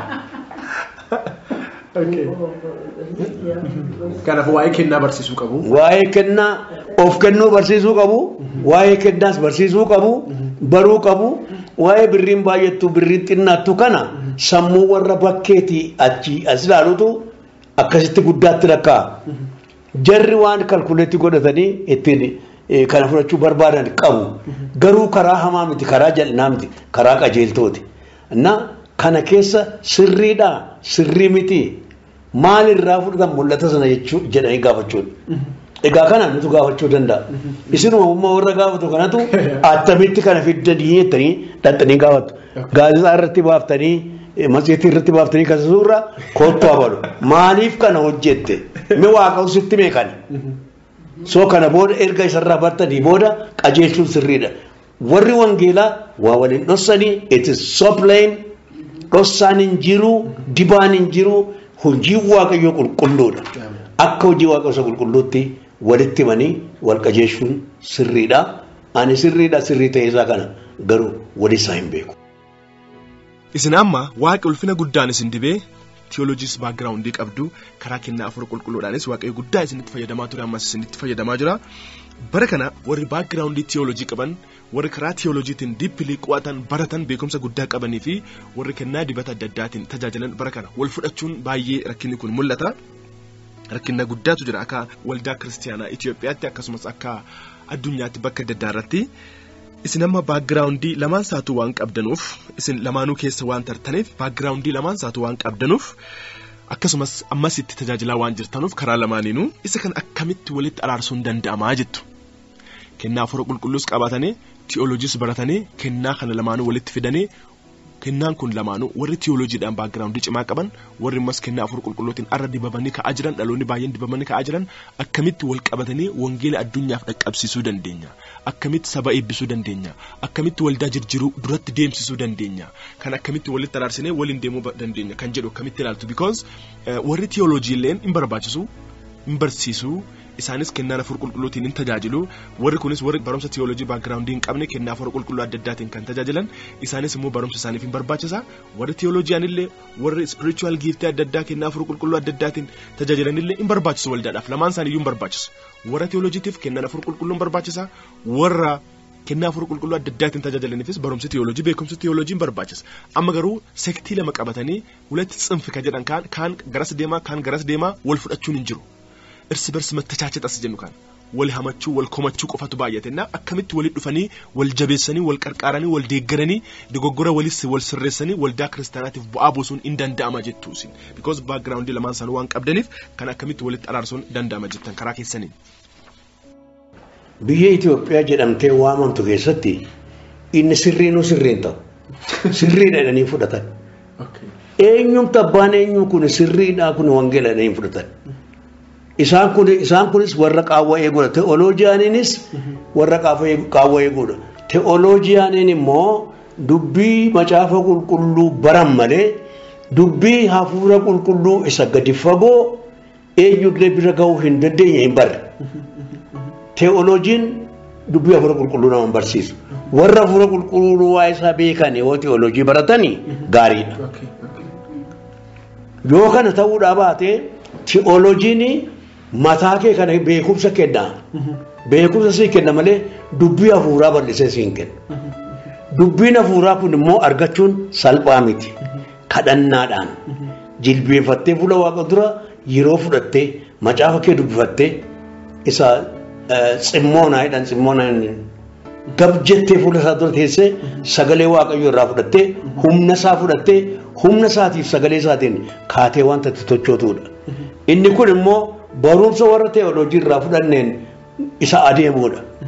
Egaa teolojiin kun dubbii kennaa hafuura qulqulluu isa Roomee boqonnaa 12 irra jiru isa Efesoon boqonnaa 4 irra jiru isa Qorontoos boqonnaa 12 irra jiru fudhatanii geggeeffamaa jiran. Sababii fudhatanii geggeeffamaa jirreef maali? Hin kadhatanii ani waldaa keessa waggaa 56 hojjedheera. Jaarsoliin walitti qabamaniitu seera ofii isaaniitii kaa'ataniin waldaa keessatti firdii kennu, murtoo kennu. Sababii kanaafi waaqayyoon gaafatanii waaqayyo maal jedha laata waa'ee cubbuu kana waa'ee akkana kaan jedhan. Iyesuus Kiristoos warra qulqulloota dhiiseenanii warra cubbamaa bakkeedhaa barbaachuu dhufee jedha. Waldaa keessatti namni tokko yoo machaa'aa ta'e hin teessisan. Namni tokko yoo sirbaa ta'e hin teessisan. Namni tokko yoo kana ta'e gooftaan dhiqee qulqulleesseetu gara hafuura isaatti deebise. Isaan kun immoo waldaadhaa ari'u. Nama seexana ta'e seexanatti dabarsanii kennu. Kanaaf waldaan iyyuu waan sirraa hin qabdi. Dubbiin hafuuraa inni warri qibaatii dibata qabda jedhanii geggeessan immoo tokkoffaan karaa isaan adeemsise deemuudhaa fi bilisooma qabu. Sababni isaa namni isaaniin akkasittiin qajeelee jiru. Hin kadhatu isaanii kadhatanii qajeelfama sana immoo isa kadhataniitiin itti adeemu. Amma jarreen akkasittiin daa'immanii ta'anii gargaara deeman kana maaltu walitti fida? Egaa dubbiin baay'ee bal'aadha kun. Tokkoffaan waldaa dhumti isheen tokkummaa qabdu jiraattu iyyuu tokko miti. Maqaan Yesuusiin mulu wangeel kasasaa mulu wangeel qaala hiwwat kasasaa qaala hiwwat immoo hiwwat birhaanii kasasaa wal kasasaa jiraatti. Wangeela Yesuus sirriitti hin dubbifne. Kanaaf waldaa dhumti isheen dhaabattee jirtu waldaadha jedhamtu amma seenaa barumsa ishee hamiidhaaf maqaa namaa balleessuudhaaf hojii hin taaneef nama kasaasuurra ofii ishee of qajeelchuun of sirreessuun tokko. waldaan of sirreessin jirti yommuu jedhu immoo sodaa malee jedha waldoonni hundumtuu lafa jiraniiti biiroo mootummaa dhaabatu. Biiroo mootummaa waan dhaabatanii fi waan namni tokko balleesse deebi'anii hin balleessite jechuu hin danda'an. Isaan warra biirooti yoo. Kanaaf isaan of qajeelchuu qabuun jedha.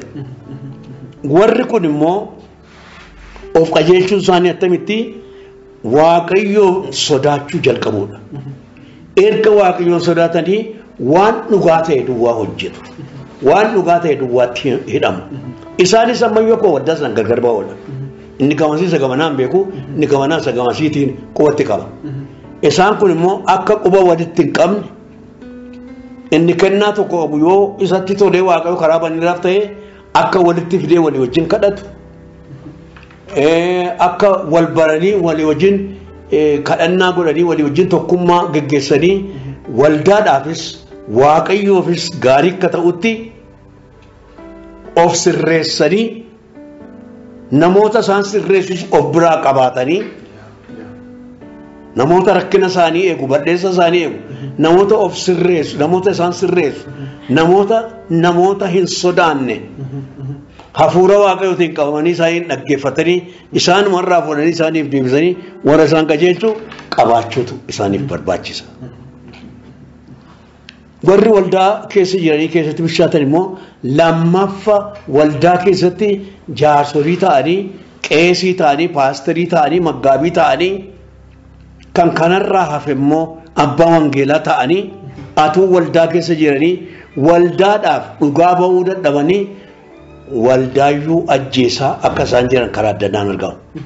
Kanaaf warra waldaa keessaa isaanii wajjin hojjetuu fi gatii ga'u kennanii hojii waaqaaf jabaatanii akka isaan hojjetan yoo godhan akka isaan kadhatan yoo karaa qopheessan hin jabaatu.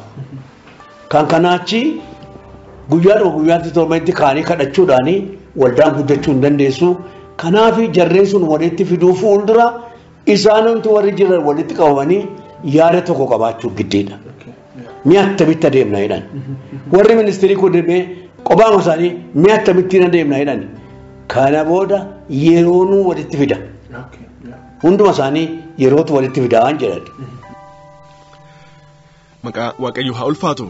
Kitaaba bara ol kaafamuu Itoophiyaa yookaan የከፍታ ዘመን ለኢትዮጵያ afaan Amaariffaatiin jedhu bara 1993tti mul'ata isaa Waaqayyoo isinitti kenne amma almost waggaa 30 marsaa 3 waggaa 10 kaa'ame amma almost waggaa 30 marsaa 3 waggaa 10 kaa'ame waggaa 10 jalqabaa xumurree 10 lammaffaa gidduurra geenyerra almost waggaa 15 jechuudha waggaa 15 walakkaa guutuu isaarra jirra Waaqayyoo inni amanamaadha waan baay'ee kan dubbatame ammas kan raawwatame nutu ija keenyaan argine jirra Waaqayyo immoo kan hundumaa akka tolcheef ulfin isaaf haa ta'uuti isinillee Waaqayyo immoo guddaa isin haa eebbisu isinillee nun duratti bulchee haa oolchu jennaan mallee kan ammoo raawwii isaa waggaa 15 kana keessatti akkamitti ibsitu isaaf waggaa 15 dhufu immoo akkamitti ilaaltu akkamitti ibsitu ergamaan dabarsitu.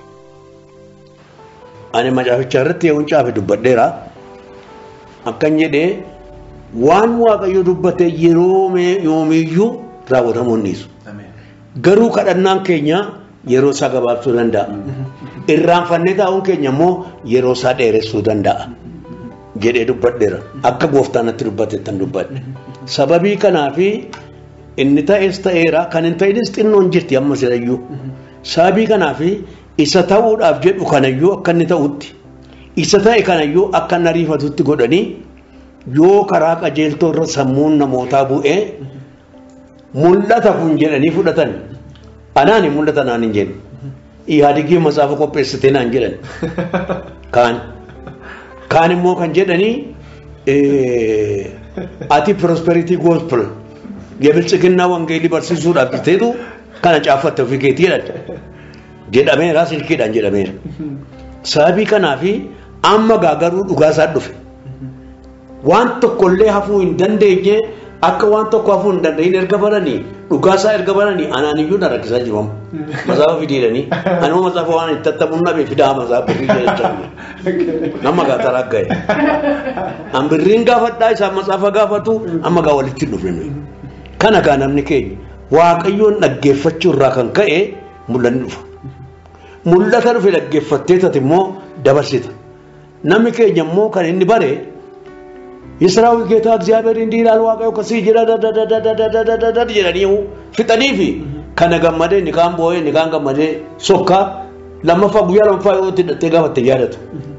Kun immoo macaafa ta'ee taa'e. Atuun hin jaallatin onnee isaa keessa gale qaba. Sababii kanaaf isa onnee isaa keessa gale kana ammayyuu na gaafataa jira boriyyuu na gaafata. Macaafi kun akka kanatti waaqayyo qopheessee natti kenne. Erga natti kenneetti nani achiiti mul'ata sanarraa ka'eetan gatsii 32 macaafeen kana booda macaafa ta'e. Ammayyuu kan hin fudhatin ammayyuu kan na gaafataa jiran jiru. Egaa namni mul'ata duukaa deemu waldaadha moo eenyu? Islaamonni iluu baaborii namni 3 birrii 6 ergan macaafa kana attamiidhanii. Isaaniini birrii isaanii fudhadheen yoo macaafa kana attamee jedhu macaafa 20 deebisee ergeef. Waldaan keenya waldaan ortodoksii birrii 4,000 kennan. Warri birrii 4,000 kennan kanaafis deebiseen macaafa waa kenneefi birrii kana fudhattiin mallattees. Warri Pirootestaantii garuu tola nuu kenni. Sabituudhaaf fuudhan immoo achuma waldaa keessatti hambifadhu. Achuma iddoo iddoon dhaqetti hambifadhu. Gillesabeen isoo fuudhee achuma hambifadhuudha malee namni deebisee hojiin qoriin kun horii ta'a macaaficha deebisee bal'isa jedhu hin jiru. Kanaafani Pirootestaantota noormaalii karaa baay'ee na sodaadha. Jireenya isaa irratti dubbii baay'ee dandeenya hojii baay'ee nurraa fagoodha. Dubbii baay'ee dandeenya hamii baay'ee dandeenya kana seexanatu isa biyya lafaatii dhabee nu keessatti gashaa jira. Isa kana of keessaa baasuun hojii keenya natti fakkaata. Sababii kanaaf qajeelfannee naa jennee waaqayyo hunee akkaataa isaa nu barsiisaa nu qajeeshaa. Macaafichi akkuma jettee waggaa 30 fi waggaan isaa murteeffamee kenname. Waggaan dura yeroo miixuu yeroo rakkinaa yeroo coomsaati. Waggaan nama keessa jirru immoo yeroo rakkinaa yeroo coomsaati. Amma gaa yeroo rakkinaa fi yeroo rakkinaa kun xinnoo dhumuu jala ga'eera. Yoom akka inni dhumuu mataan sa'aatii isheetii natti agarsiisu. Kana booda waggaa ishee hafte keessatti waaqayyo waggaa ishee waggaa 10 keessa lammaffaa keessa waggaa ishee hafte keessatti rakkina waggaa 100 hiika. Waldaa waloluu dhiisa. Mootummaanis waloluu dhiisa. Waca dhiisa. Kana booda hundumtuu walitti dhufaniyyuu walii wajjin haasa'uu jalqabu. Yeroo sun egaa guutummaatti yeroo ce'umsaa yeroo guddinaa ta'uu jalqaba. Waggaan 13 ammoo waggaan 13 ammoo የከፍታስ ከፍታ bara ol jechuu Itoophiyaa hunduma caalaa ol ka'uu isheeti Jaappaanitti qixxaatti jedha. Kuni waggaa 15 booda attamitti dhufaa inni gaafachuu hin dandeenye. Waaqayyoon gaafannaan deebisaan dhufa. Waaqayyoon maatu. Wantoota fedhu yennuun umariin qabu. Warri dhugaan kadhate womaa hir'aan dhabu. Wantoota fedhu yennuun umariin qabu. Warri dhugaan kadhate womaa hir'aan dhabu. Amanama waaqee amanama injiru akka nama hinqabu jecha lama.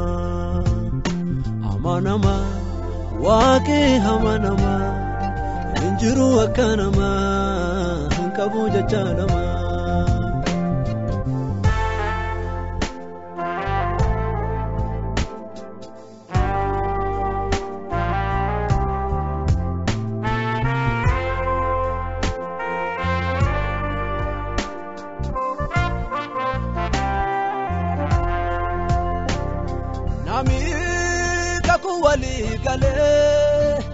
Arde jaare borimo indiga hakun wakina gale sunimo tadiga nami kakuu walii galee har'i jaaree borimmoo hin diigaa kakuun waaqinaa galee sunimmoo tadiigaa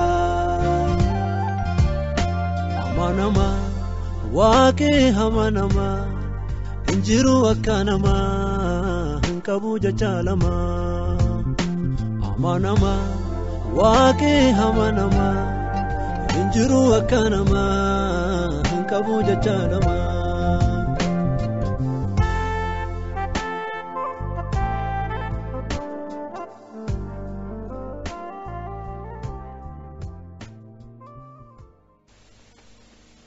Maqaan Waaqayyoo haa eebbifamu. Tajaajila keessaniin amma mul'ata addaa Waaqayyoo irraa fudhattaniin Divine Harvest International Holistic Center hundeessitanii tajaajilaa jirtu. Kaayyoon isaatiif tajaajiloonni achitti kennaman maal faadha kana otoo nu ibsitanii akkasumas bakki isaa guyyaaf saatiin tajaajila isaa otoo dhaggeeffattoota keenyaaf ibsame dhufanii akka irratti hirmaachuu danda'an akka sagantaa keessan irratti qoodachuu danda'an akka sagantaa keessan irratti qoodamuu danda'an hirmaachuu danda'an bakki isaa guyyaa fi saatiin tajaajila isaa otoo ibsamee fi otoo nuuf ibsitan. Kanaan dura tajaajiltoota qopheessine man waduwaa qopheessan warra dhufee haara argateetu keessatti walitti qabamaa jira. Ani organize godhee kuni kana hidhee iddoon kennine. Mana ijaaramuudhaaf ture keessatti mana tokko ijaarreerra. Inni mana keessatti kadhannaa kadhatanii mana keessatti hojii qopheessanidha. Kana booda addaraasha guddaa nama 7,000 nyaatatu ijaarama. Lammaffaa mana keessummaatti ijaarama. Sadaffaan mana shaakalannaatti ijaarama. Gabaree rakkattuu naggaadee rakkattuu walitti qabne barsiisa kennineefi koorsii gaggabaabaa kennineefi macaafa qulqulluu warra baran keessaas macaafa qulqulluu wanta sadan kana erga barsiifne booda naggaadee fi gabareen walitti organize ta'anii tokko ta'anii akkamittiin hojii guddifachuu indaaqqoo horsiisuu hoolaa horsiisuu saawwa horsiisuu akkamittiin akka danda'an barsiisa kennamaaf. Naggaadee fi immoo akkamittiin akka ishee suuqishee mirkaneeffatutu kennamaaf. Mana sana keessaa bu'aan jiru yoo jiraate eessatti yaa'a rakkatoota abbootaaf haadhota ta'an mana hin qabne kadhannaa irratti bobba'an isaaniin mootummaa iddoo walitti isaan qabamanii ta'an gaafannee isa keessa ta'anii daabboo nyaatanii bara isaanii akka isaan dabarsan abboota isa kana barbaanna. Inni kun gabaabaadha.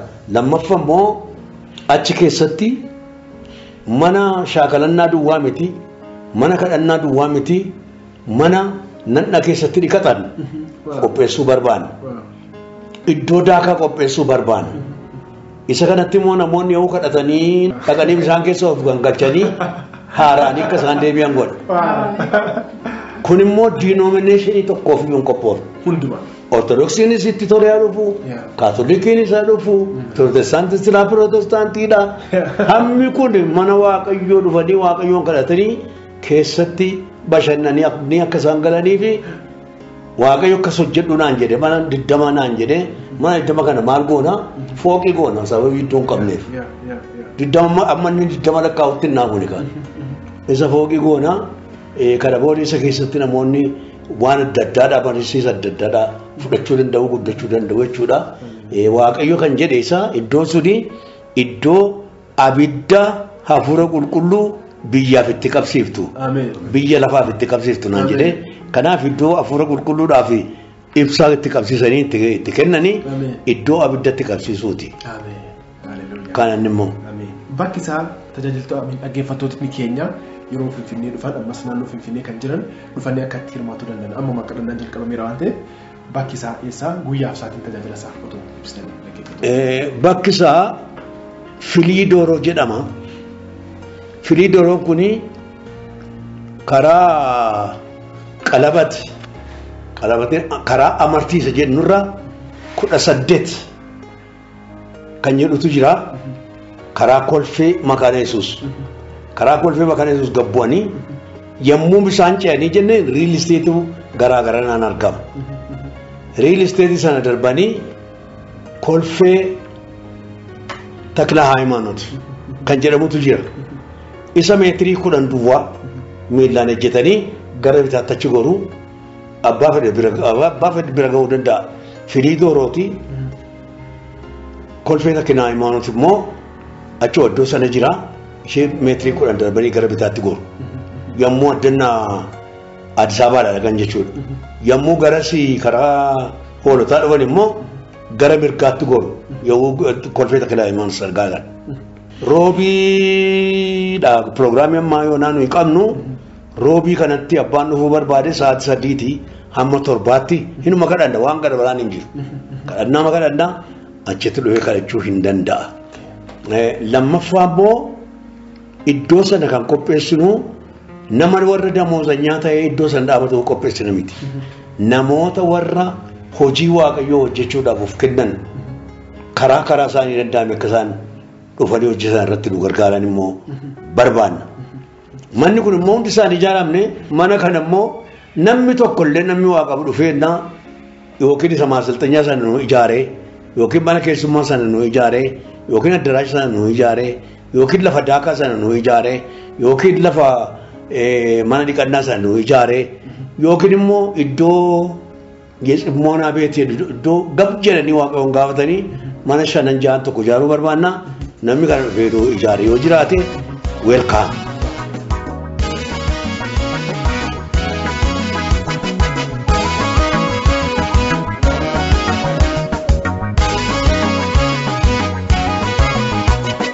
Humna keetti herregee karoora koo ija keetiin ilaalee mul'ata koo. Humna keetti herregee karoora koo. Keetiin ilaalee mul'ata koo inni natti ulfaatee dadhabama laakinnoo siin inni buni danda'ama danda'ama danda'ama danda'ama danda'ama danda'ama danda'ama.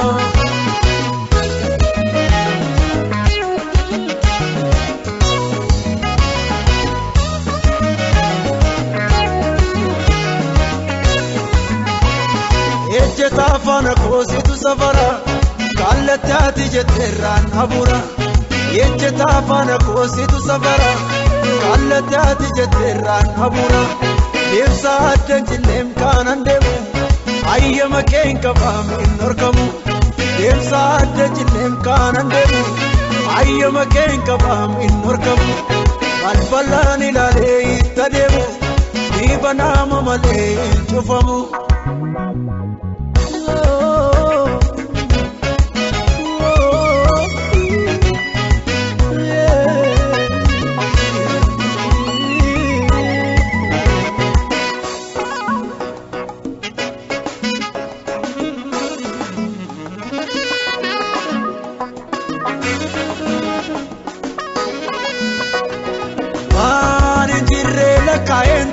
Fada Oda duwati tadena marada Wan jirela kaen tarre fada Oda duwati tadena marada Amanti wan jirre argam sisa Oda koti baranda ibatu mirgisa Dandama Dandama Idandama, Idandama, Idandama, Idandama.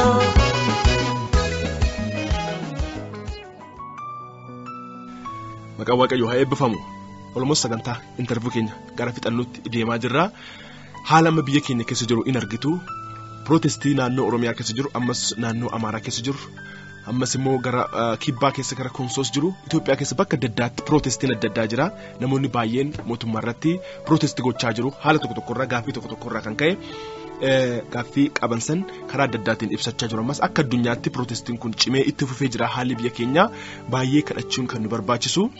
Haala kana isin akkamitti ilaaltu akkamitti ibsitu haalama biyyi keenya keessa jirtu kana ergaa addaatiif akkasumas gorsa akkasumas dhaamsa bulchitoota biyyaa sadarkaa adda addaatiin uummata tajaajilaniif waldaa kiristaanaatiif akkasumas dhaggeeffattoota keenyaaf ergaan qabdan maali? Kanaaf yeroo isinii kennina. Fayyaa ta'a. Waa'ee biyyaa irratti kanan dubbadhu waan baay'een qabu. Macaafa koo irraati የችግር የሽግግር jedha. Rakkinaa fi ce'umsa jira. Ce'umsi yommuu jiru immoo gidduutti rakkina jira. Rakkina kana kan furuu danda'anii yeroodhaan furuun isaanii akka barbaachisu. Akka sabaaf ta'utti akka namaaf ta'utti furuun akka isaan barbaachisu. Isuma kana duwwaan itti himaa. Kan amma caafarratti caafe duwwaa himuun kennuu hin danda'u. Lammaffaa immoo Waaqayyo bara hin fidaa bara hin dabarsa. Akkuma barri dhufu barri darbu waan hundumtuu waan darbu akka ta'e sabni keenya beekuu akka baru. Hin beeknu yeroo baay'ee yeroon dhufe akka darbu. Kanaaf yeroon dhufu kuni hin darbaa. Kanaaf gaariidhaan dabarsuufis hamaadhaan dabarsuufis nutti immoo kennameera. Abbaan barbaade hamaadhaan dabarsaa. Abbaan barbaade gaariidhaan dabarsaa. Garatti gortan akka beekattan. Gaariidhaan irra gortuu hamaarra gortuu inni fo'iinsa keessanii. Sadaffaan immoo biyyi si'anaa iddoo hundumaati karaa adda addaadhaa ol deembii barbaadaa jirti. Guddina barbaadaa jirti. Uumamni inni amma keessa jirru kun immoo uumama isa kaleessaa miti. Akka uumama kaleessaatti uumama isaa irraa ilaaluun hin danda'amu. Sababni isaa barri kun saayinsiin karaa nu hin beekne waan baay'ee fideera. Kompiitaraan fideera, raadiyoodhaan fideera, televizyiiniidhaan fideera, iimeeliidhaan fideera, feesbuukiidhaan fideera. Waan baay'eedhaan wanta fidee fi koominikeeshiniin baay'ee salphaa waan ta'eef hin gowwoominaa. Koominikeeshiniin wanta hundumaa bakkeetti baasee ilaalchiseera. Sababii kanaaf koominikeeshinii yommuu ilaaltanii isarraallee teessanii ilaaltanii baroonni dhufan immoo maal akka ta'an baruu waan isin dandeessaniif baroota dhufan fuula duratti ilaalaa jechuun barbaada. Haala keessa jiru kanatti waldaa kiristaanaatiif immoo haalli keessa nuyi jirru kuni haala yeroo nu itti Waaqayyoon soomaaf sagadaan itti gaafannuudha. Yookiin yakka keenya yookiin gaarummaa keenya irraa kan ka'e Waaqayyo waa hojjechuu jalqabeera lafa keenya irratti, biyya keenya irratti. Waan Waaqayyo hojjechuu jalqabe kuni inni kun hamaadha, inni kun gaariidha. Wal kasasuurraa waliin mormuurraa isa gaarii waldaan qabdi. Isa gaarii hojii wangeelaa isa dhugaa namootatti mul'isuudhaaf hiikaa yeroo akka gaafatan namootatti himuudhaaf waldaan Waaqayyoon hiikaa bara kanaa gaafachuun ishee barbaachisa. Yoo hiikaa bara waldaan hin qabdu ta'e xonqaayin hin qabdu. Sababii kanaaf hiikaa waldaa akka jira. Kanaaf hiikaa bara Waaqayyoon gaafachuun waldaan barbaachisaa akka ta'een itti himuu barbaada. Kanaafuu mootummaanis uummata dhaga'uu qaba. Uummatis mootummaa wal dhaga'uun immoo barbaachisaadha. Waldaan kiristaanaa immoo kanarratti cimsitee soomaaf sagadaan kadhachuu qabdi. Uummata addaa ishee harka jira. Kan immoo kadhannaadhaan sirreessuun harka jira. Waaqayyo immoo nu gargaara.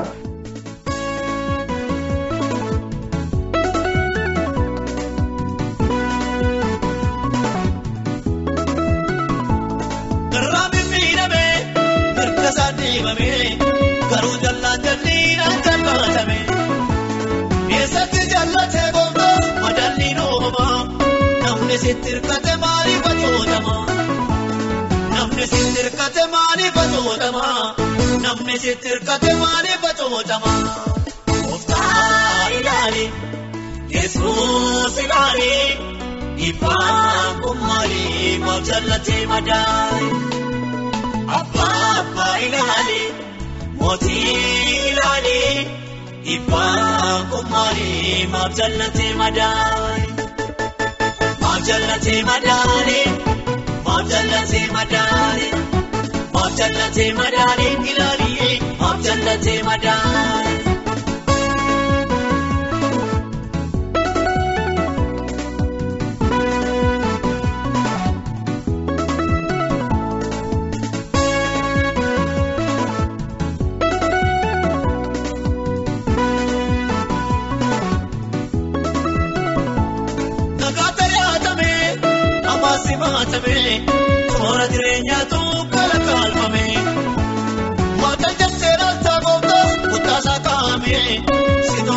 basaru kosa waname sito bakke basaru kosa waname sito bakke basaru kosa waname ofta ilali Jesus ilali ifam kumali mabjallati madai abba ilali moti ilali ifam kumali mabjallati madai mabjallati madani mabjallati madani mabjallati madani ilali mabjallati madani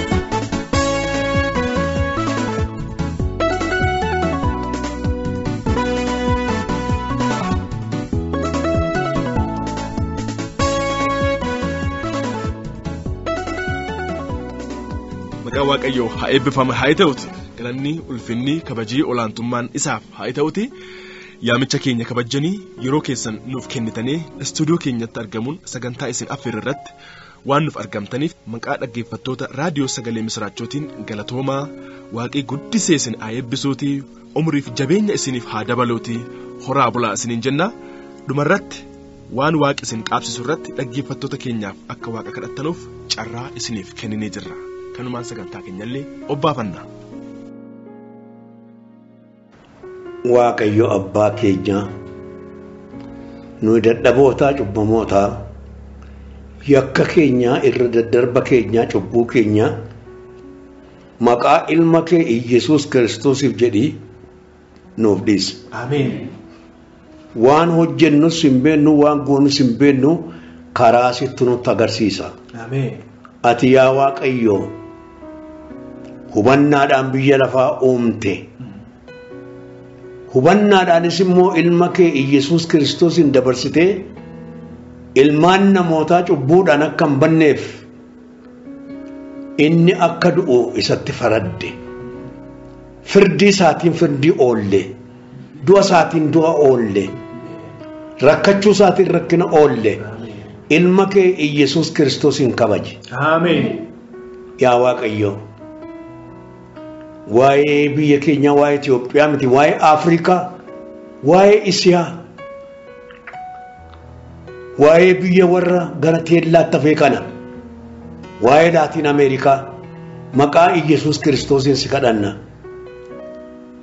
Waan baay'ee namootarraa argachuu barbaanna namootarraa sin arganne waan baay'ee ofii argachuu barbaanna ofii sin arganne waan baay'ee ollaarraa barbaanna ollaarraa sin arganne waan baay'ee waan gaariin immoo si bira jira. Ameen. Ati immoo Waaqayyo waan taateef hiikaa qabda.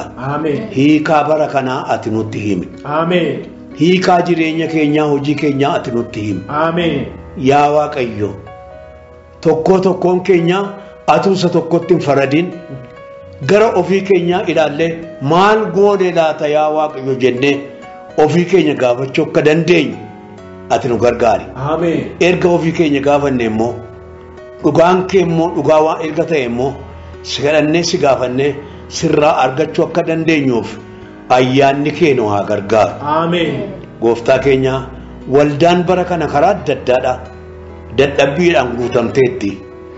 Dadhabbiidhaan ishee guutamte waldaa kana hiikuun ka'ii adeemi jechuun lafa isheen duute kaasuun lafa isheen itti hidhamte hiikuun lafa isheen itti wal baddee qajeelchuun lafa isheen itti kufte kaasuun fedha keeti. Misirroodhaa si eeggatti gooftaa misirroo si eeggattu bakkeetti gattee karaarra hin dabartu.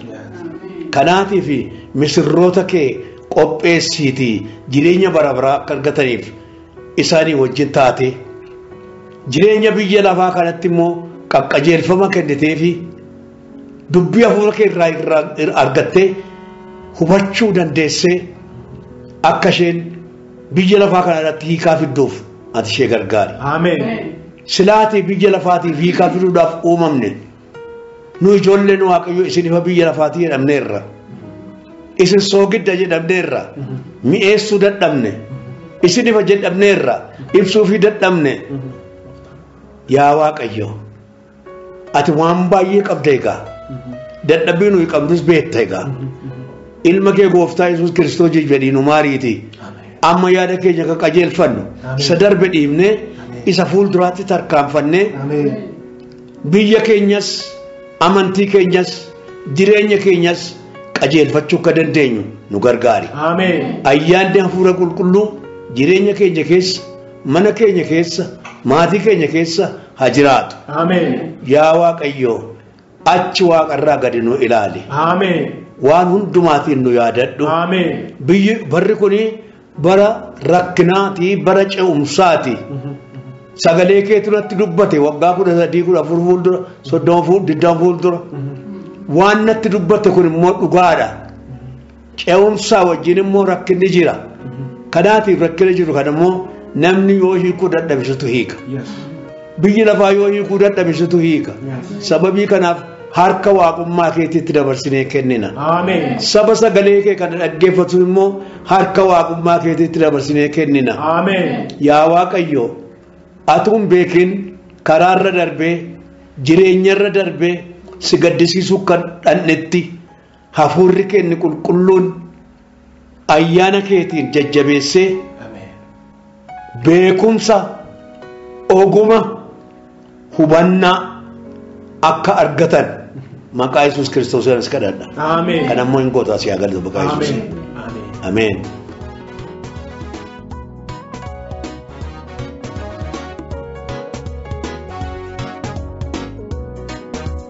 Amman sinjeda galatamale, amman sinjeda galatamale, amman sinjeda galatamale, amman sinjeda galatamale, amman sinjeda galatamale, amman sinjeda galatamale, amman sinjeda galatamale, amman sinjeda galatamale.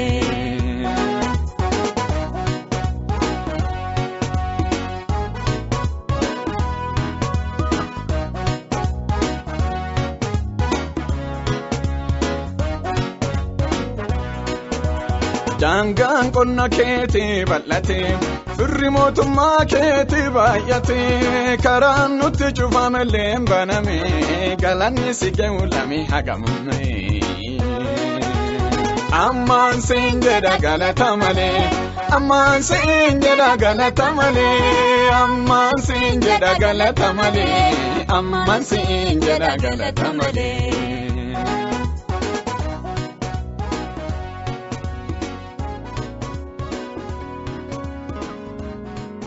Turtii keenyaan waan baay'ee jireenyaaf tajaajila keessaniif ta'u akka irraa barattan abdii guutuu qabna.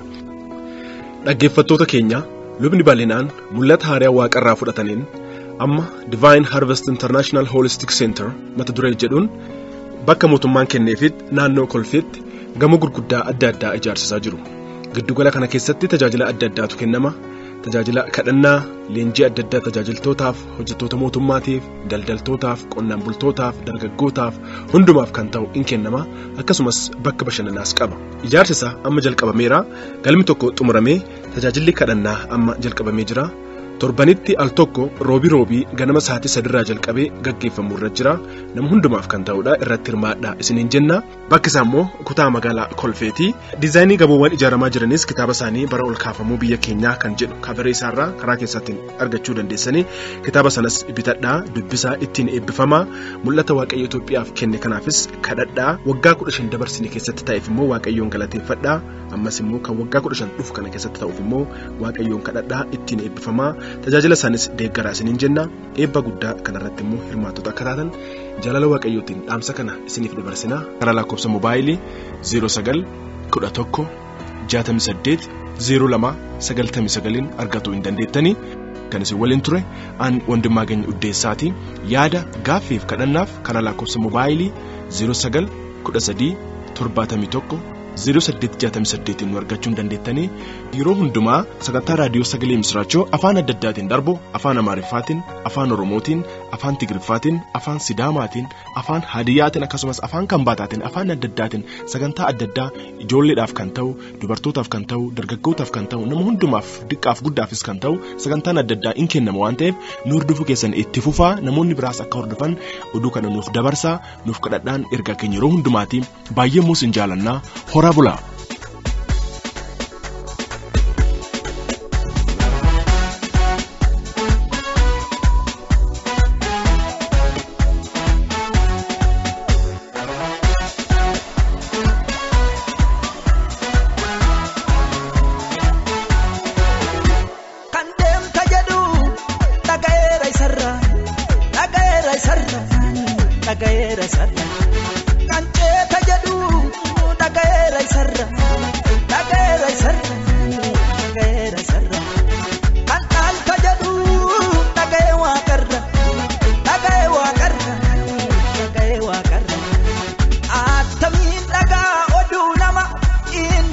naaf kenne amaanama kaasin dhiisu jedhana waliin jira bitaa natti hin galu naaf abdiin jira bitaa natti hin galu naaf abdiin jira amma samma sabdiin jira amma samma sabdiin jira amma samma sabdiin jira amma samma sabdiin jira amma lamma abdiin jira